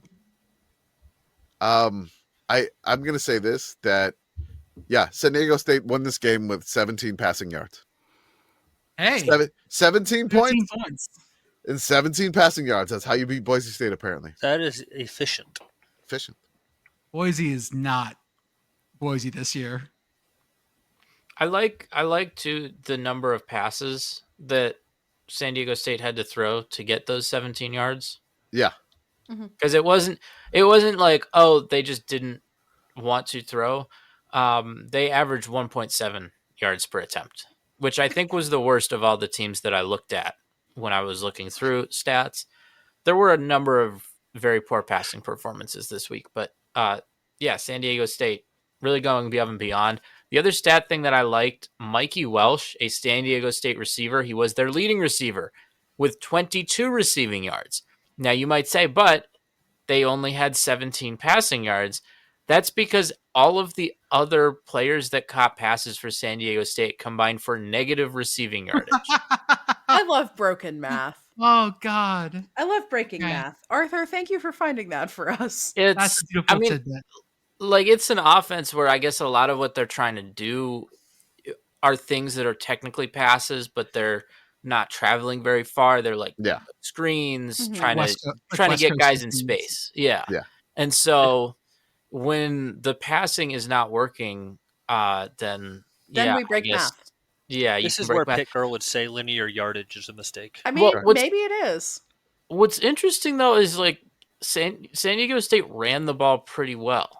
So, it's odd because you'd think passes like that are kind of like running in the sense of like you're not asking your quarterback to do a whole lot, but I guess in this case it was too much. Virginia Tech 14, Florida State 34, Memphis 27, East Carolina 31. The goalposts came down, but in a very nice way because there's nice foldable goalposts now. Yes. Mm. I think a little thing that just folds down to avoid them getting snapped off at the base here. Very Yes. fancy. Peyton Mangrum, a 6-year former walk-on, catches the game-winning 31-yard touchdown, and he only had 6 career catches to this point and enters legend status. Hell yeah.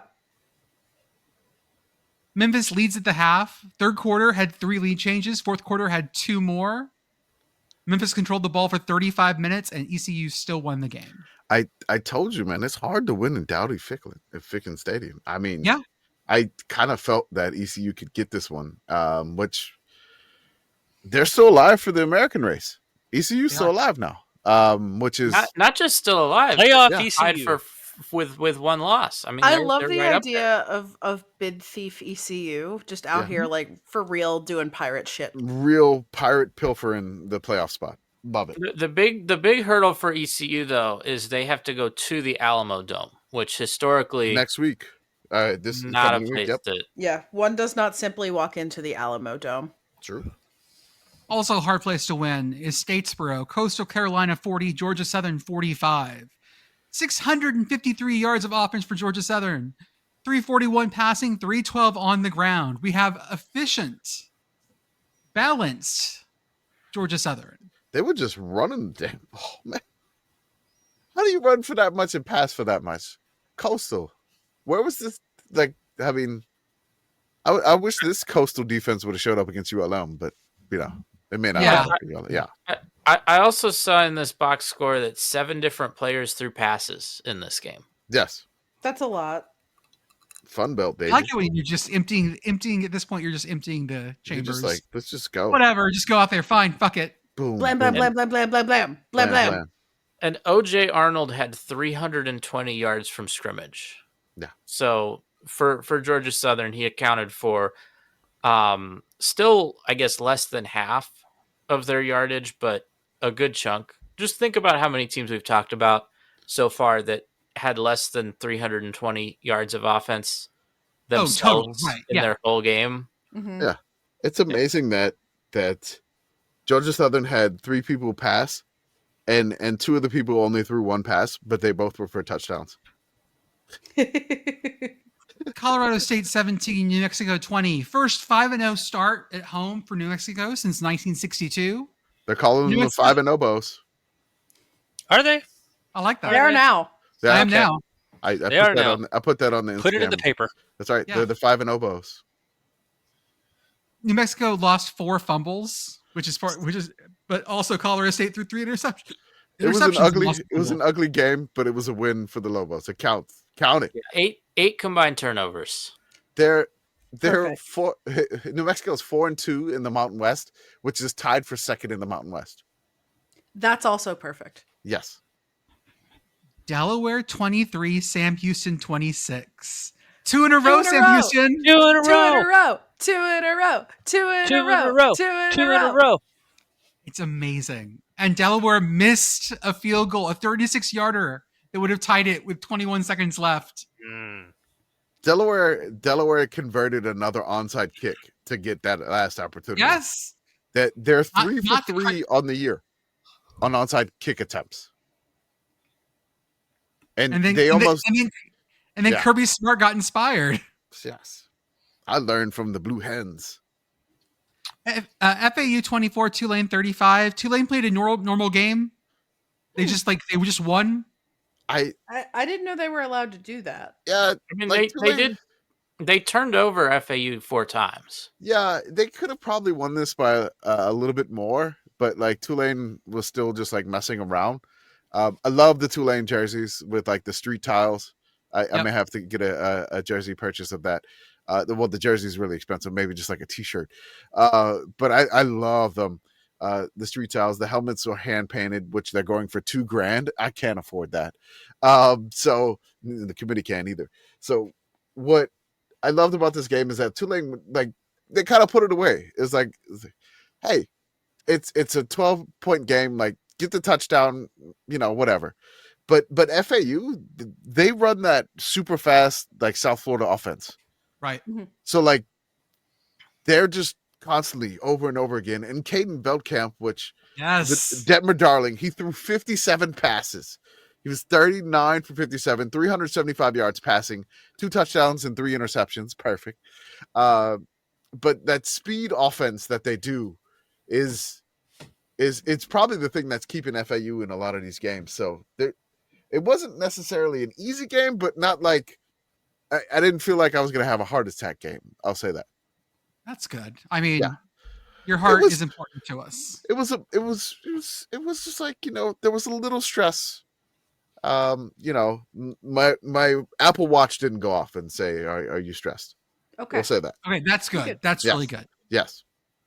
We had, let's see here.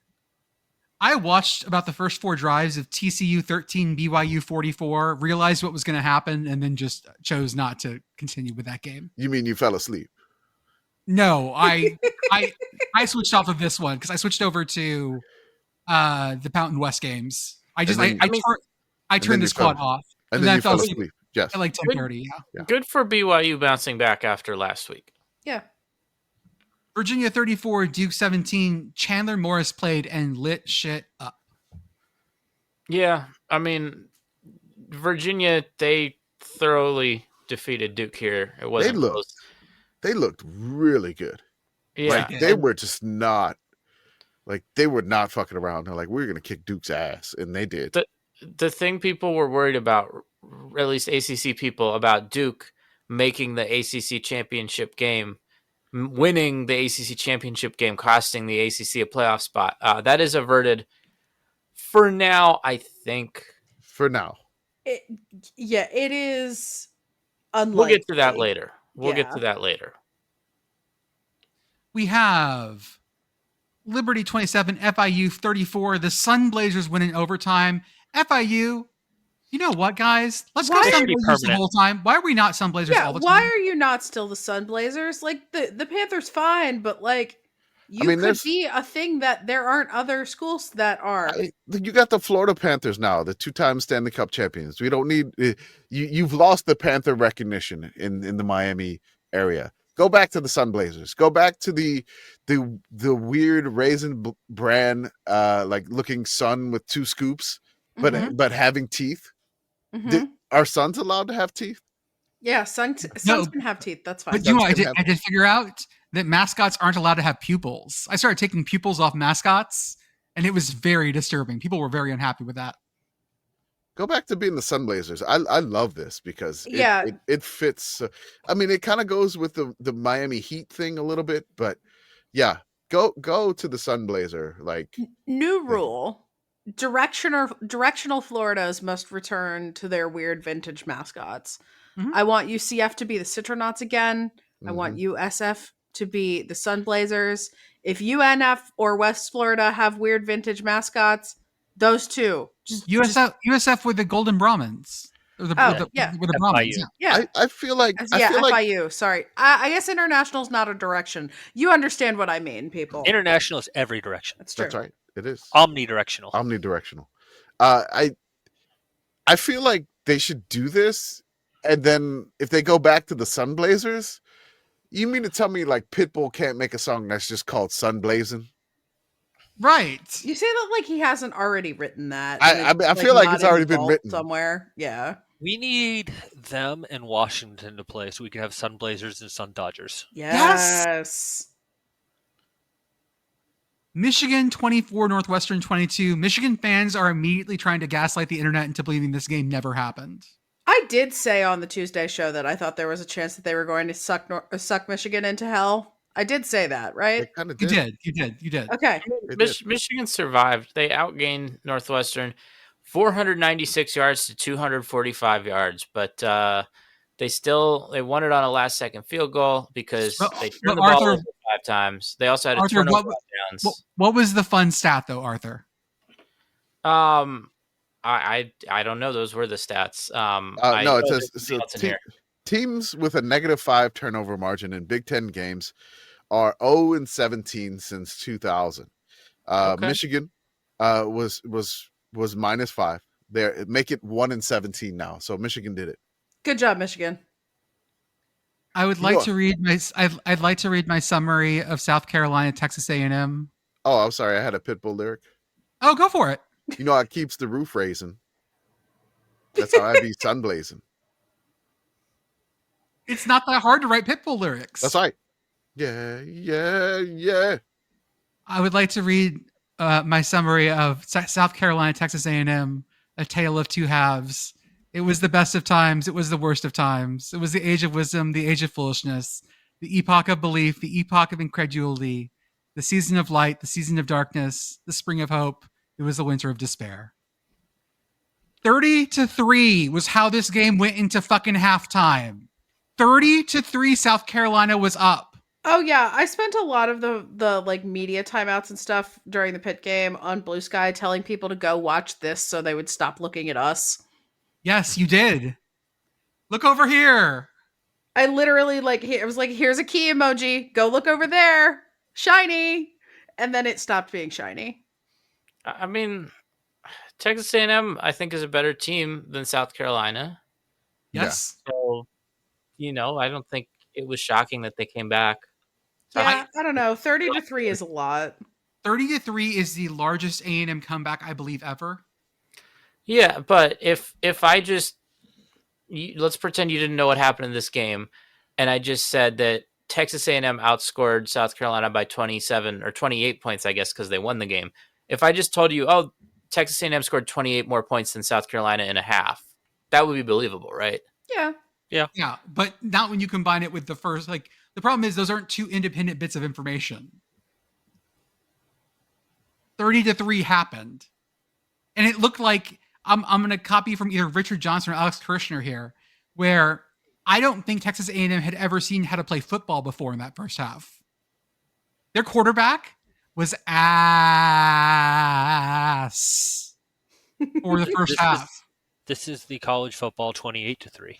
Well, I mean, again, it's fine. So, I mean, these things happen. You said he was ass. I would say he was half ass.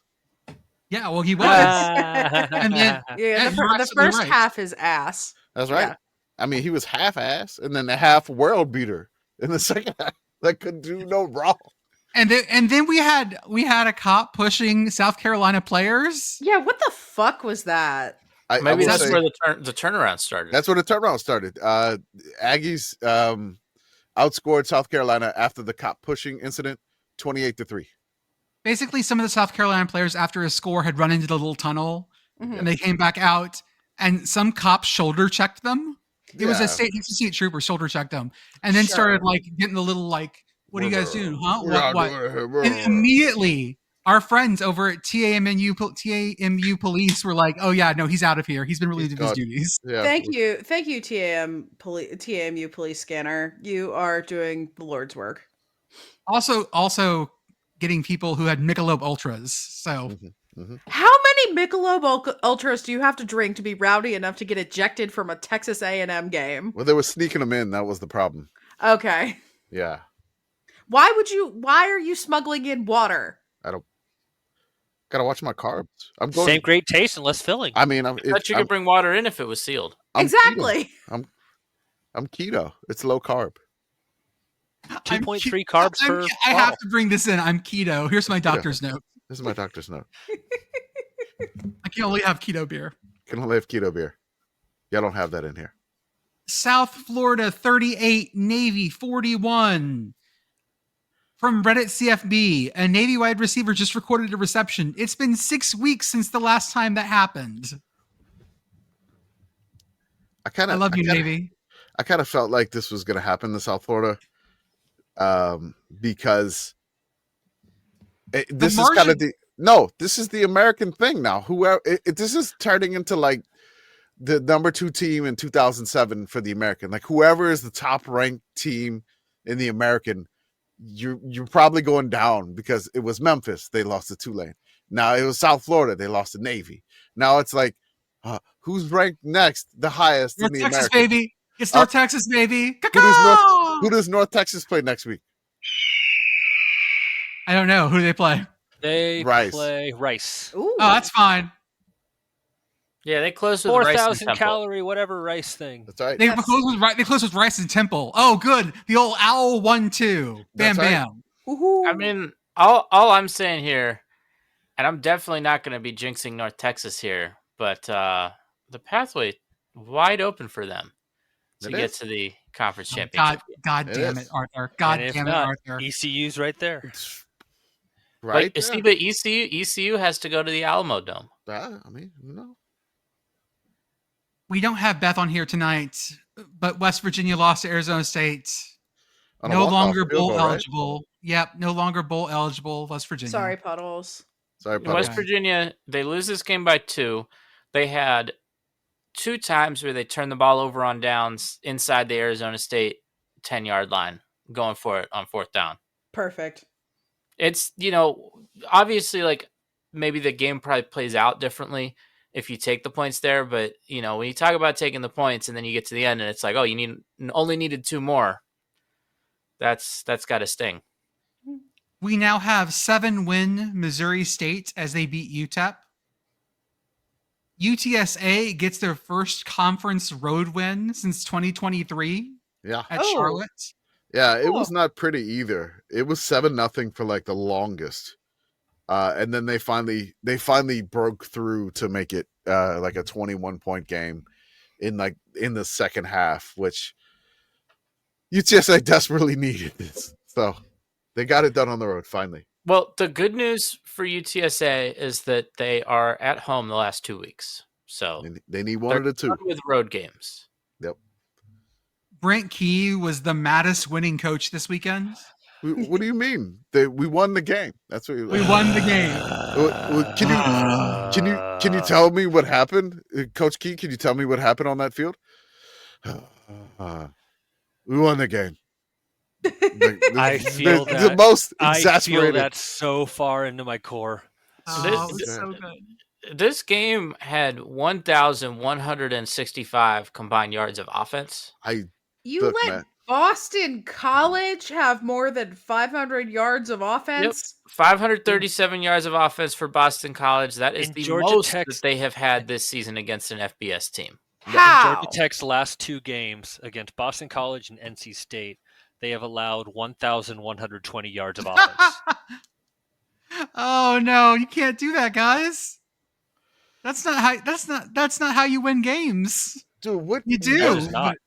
So Georgia Tech takes the lead with like 11 seconds, which I'm like, I don't even know why there was 11 seconds left. There was such weird clock bullshit here at the end. And then like BC still manages to get like kind of in range of a Hail Mary here.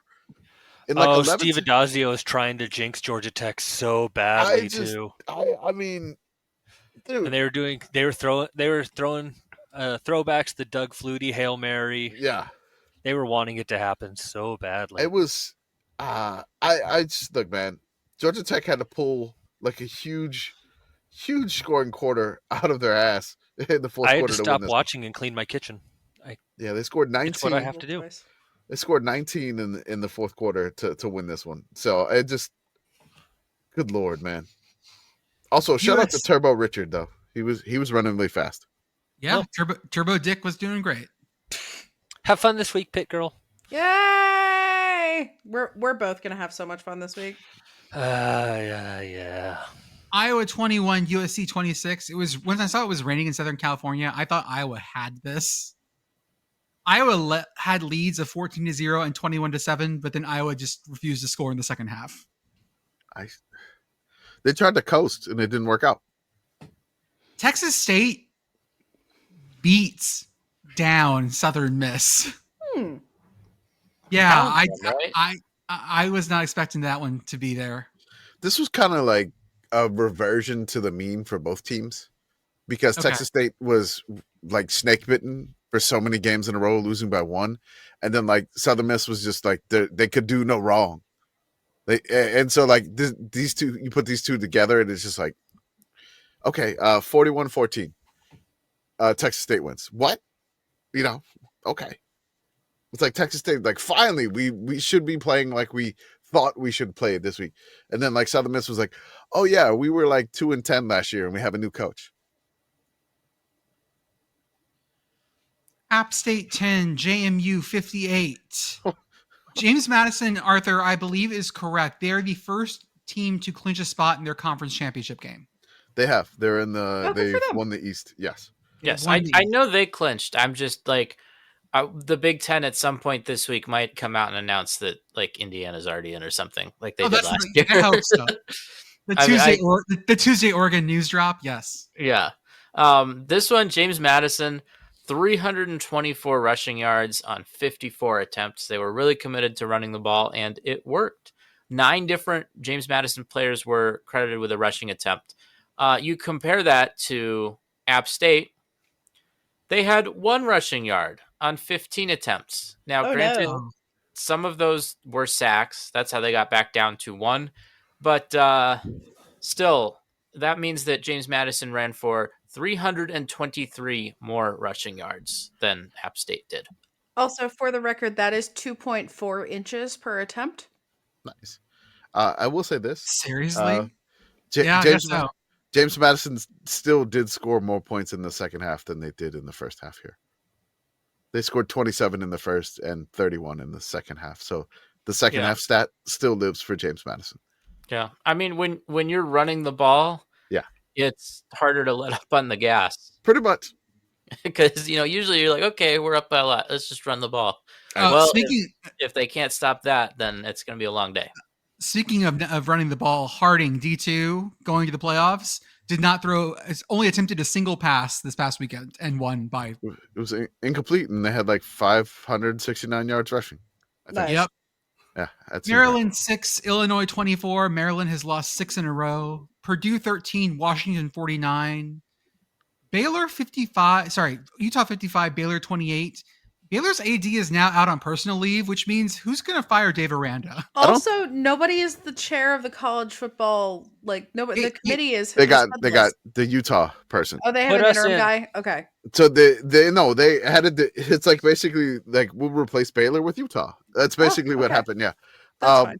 Well, so the Baylor guy is like the Big 12 representative on the committee, and then there's I forget who. There was someone like a former chair who's going to be the chair again.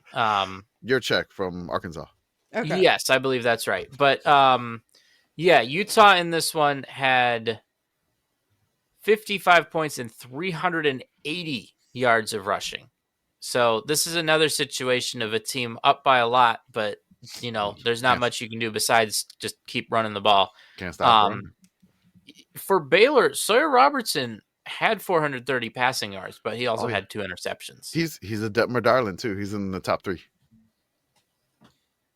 Utah State's 26, UNLV 29 in double overtime. Let me find it. Vegas, baby. Ding, ding, ding, ding, ding, ding, ding.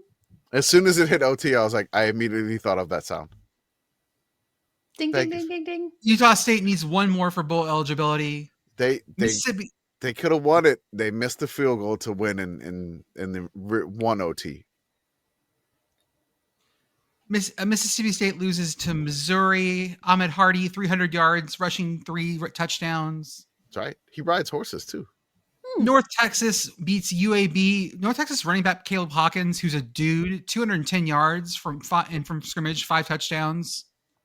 He's been playing absolutely lights out. Wisconsin didn't get eaten as badly as you think they would have. Wisconsin 7, Indiana 31, but that score is a little deceptive once the machine started eating, it consumed. Fernando Mendoza, 22 for 24, 300 yards of passing and 4 TDs, plus a rushing TD. That's right. But Wisconsin scored their touchdown in the second quarter, so no one wins anything. The coolest thing I saw this weekend, and I love to watch it, is when someone leaps the line on a blocked field goal.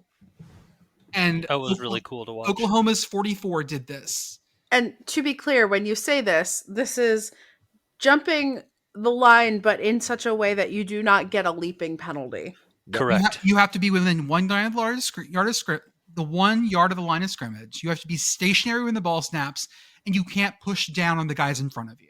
You can touch them, but you can't use them to propel yourself. Yes. So you need a dude that can basically do a box jump from standing totally still. Mm-hmm. He's been working on his plyometrics. Yeah, your CrossFit boys can do this. Arkansas loses by 2 with 194 more yards of offense and only 2 penalties for 25 yards. But Alabama. Alabama loses.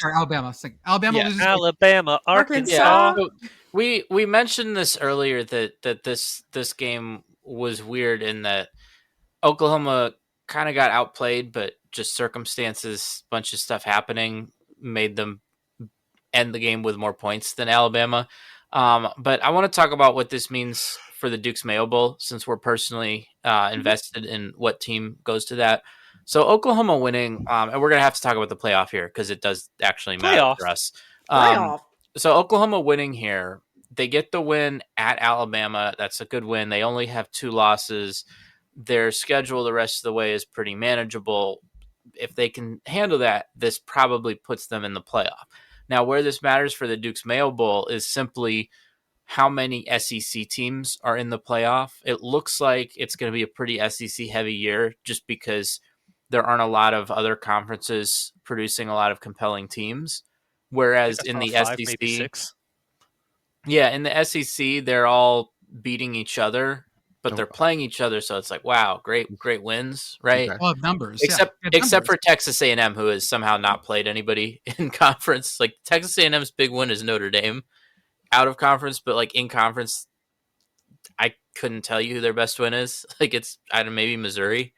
So the bottom line is, if the SEC gets a ton of teams in the playoff, which now it's looking likely that they do, that is fewer SEC teams that are going to the other bowl games, which means that we could be looking at a situation where there simply aren't enough SEC teams for all of the bowl tie-ins, which would then, so if the SEC can't provide a team for the Duke's Mayo Bowl, that would open it up to everyone else.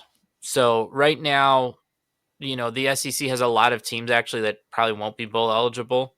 You know, there's then a lot of teams going to the playoff.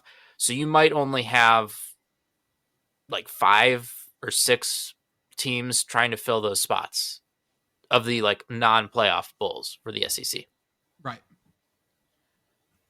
Hey everyone, Texas football.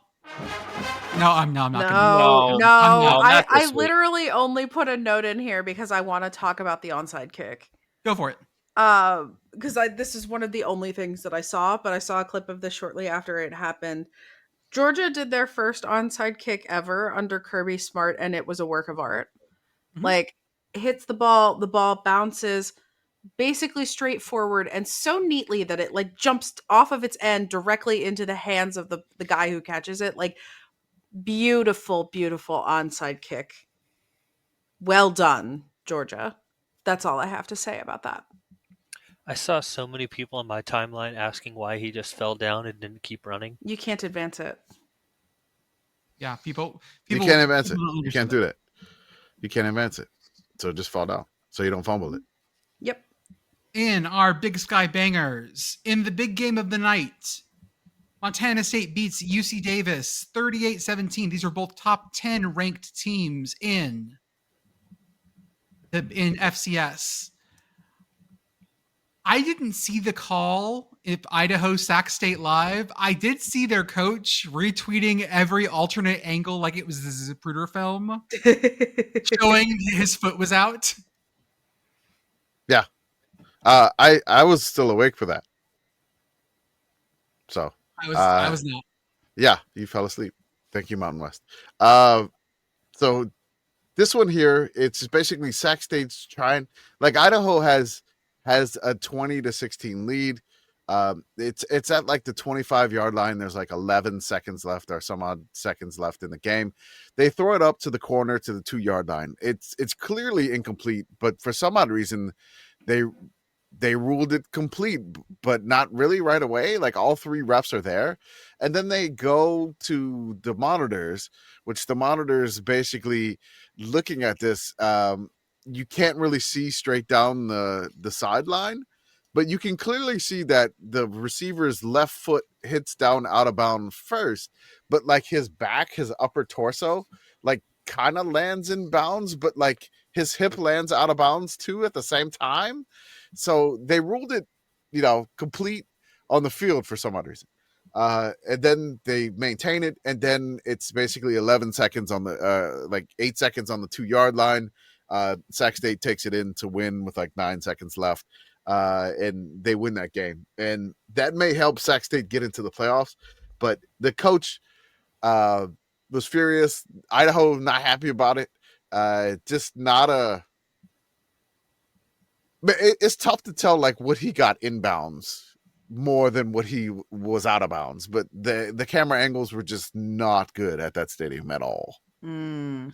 Yeah, so the things he was retweeting was people like holding cell phone footage, like cell phone footage from the sideline. So like actual Zapruder film. Well, yeah, it reminded me of the old Chris Ignetti thing when he grabbed someone's phone and was like, "Fucking look at this." But if they could look down the sidelines where the Idaho sidelines where it happened, you could kind of see it, but like they didn't really use that angle in the replay. I don't know why, because like maybe there was like a body or something blocking the way, but I don't know. But yeah, that's how that ends. Other FCS games. Idaho State wins the train bell from Weber State, 86-pound trophy. That's right. Ooh. We have one last shot for St. Francis to get a win. They lose to LIU 10-3.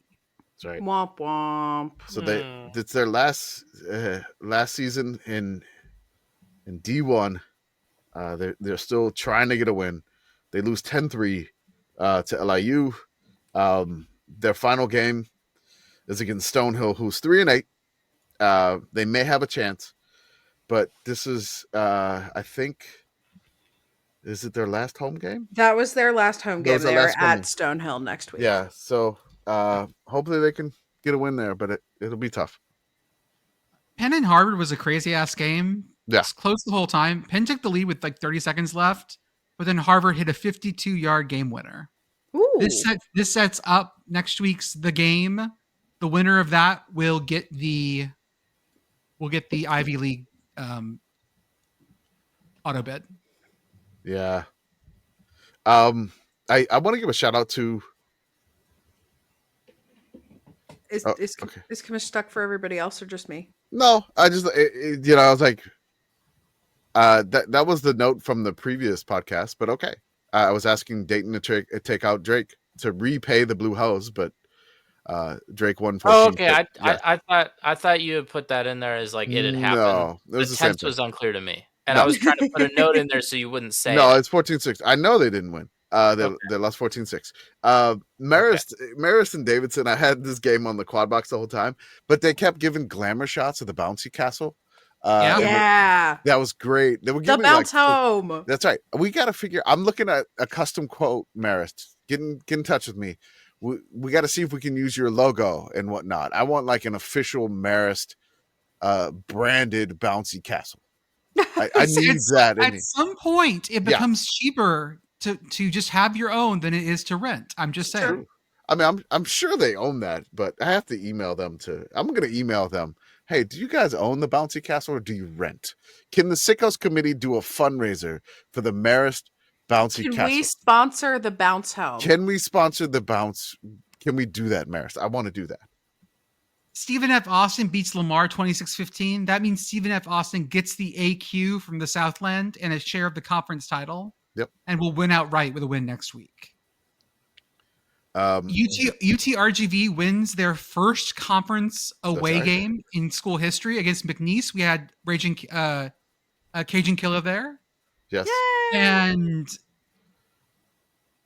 And what happened at Sela Incarnate Word Commish? They had it was 10-7. UIW got a huge pass play to get him in field goal range. And then there was a doink. It looked like one of the Lions, like Southeastern's players, got a paw on it, so to speak, and it doinked off the crossbar. It was like a short field goal, but it like doinked, and Sela was able to hang on for the win. Illinois State 35, South Dakota State 21, 28, 21. Ooh. Yeah. It was 35-0 at half. Ooh. Yeah. Illinois State South Dakota State may be out of the playoffs if this slide doesn't stop next week. Yeah. This might actually get them out of the playoffs.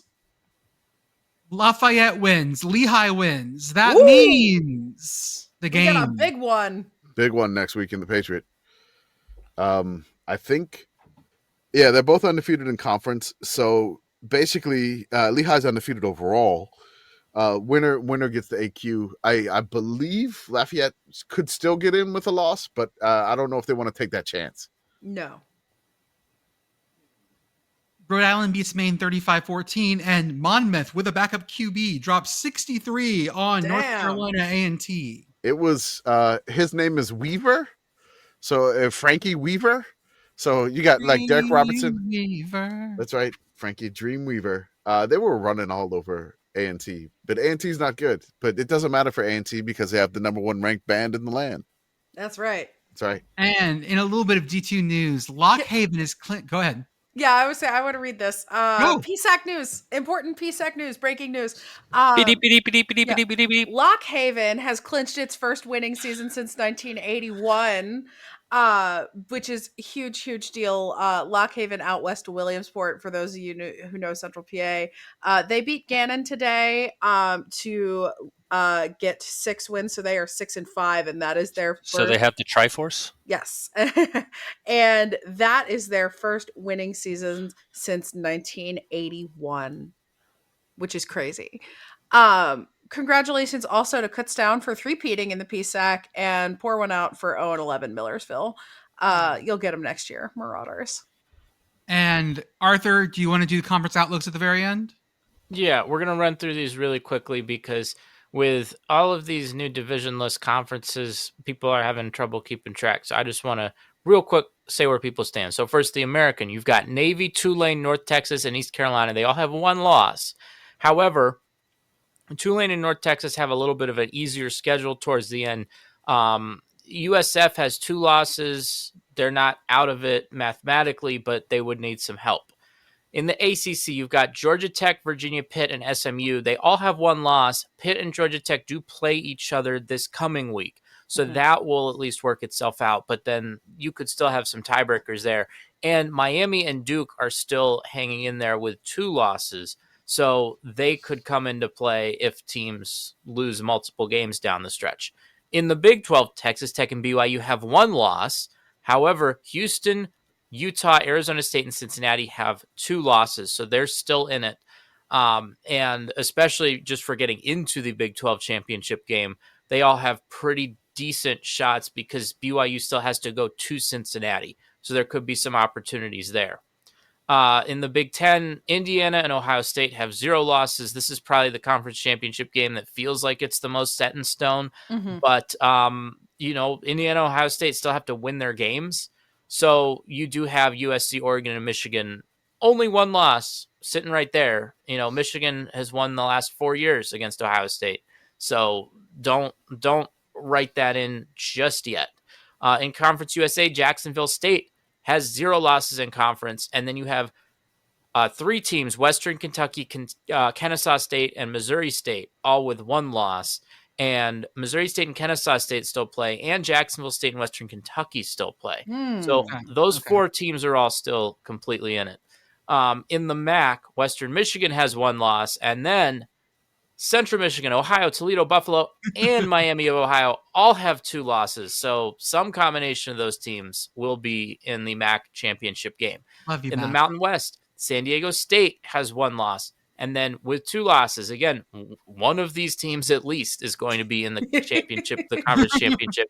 You've got Fresno State, Boise State, New Mexico, UNLV, and Hawaii, all with just 2 conference losses. Let's go Bows. Go Bows. Go Bows! Go Bows. In the SEC, Texas A&M undefeated in the SEC, and then Georgia, Ole Miss, and Alabama all have 1 loss.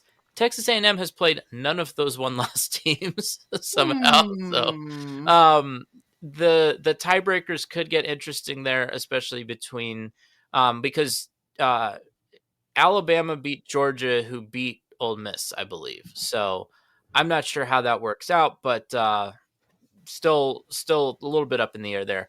And then in the Sun Belt, the only conference that still has divisions, so it's nice and easy. Thank you, Sun Belt. James Madison has already won the East. And in the West, Southern Miss has 1 loss, while Arkansas State and Troy have 2 losses. Southern Miss and Troy play in the last week of the season, so Troy still controls their own destiny, despite some Troy fan somewhere that you found online wanting to fire the coach. Sounds good. Okay, folks, that's what we got for tonight. We will see you on Thursday when we preview our Week 13 slate. Until then, enjoy your action. We'll talk to you later. That's right. I'm the man that keeps the roof raising. Picture that. I'm SUNBLAZERS.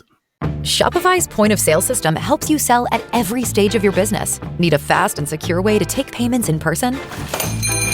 We've got you covered. How about card readers you can rely on anywhere you sell? Thanks. Have a good one. Yep, that too. Want one place to manage all your online and in-person sales? That's kind of our thing. Wherever you sell, businesses that grow with Shopify. Sign up for your $1 a month trial at shopify.com/listen. Shopify.com/listen. At Arizona State University, we're bringing world-class education from our globally acclaimed faculty to you. Earn your degree from the nation's most innovative university. Online. That's a degree better. Learn more at asuonline.asu.edu.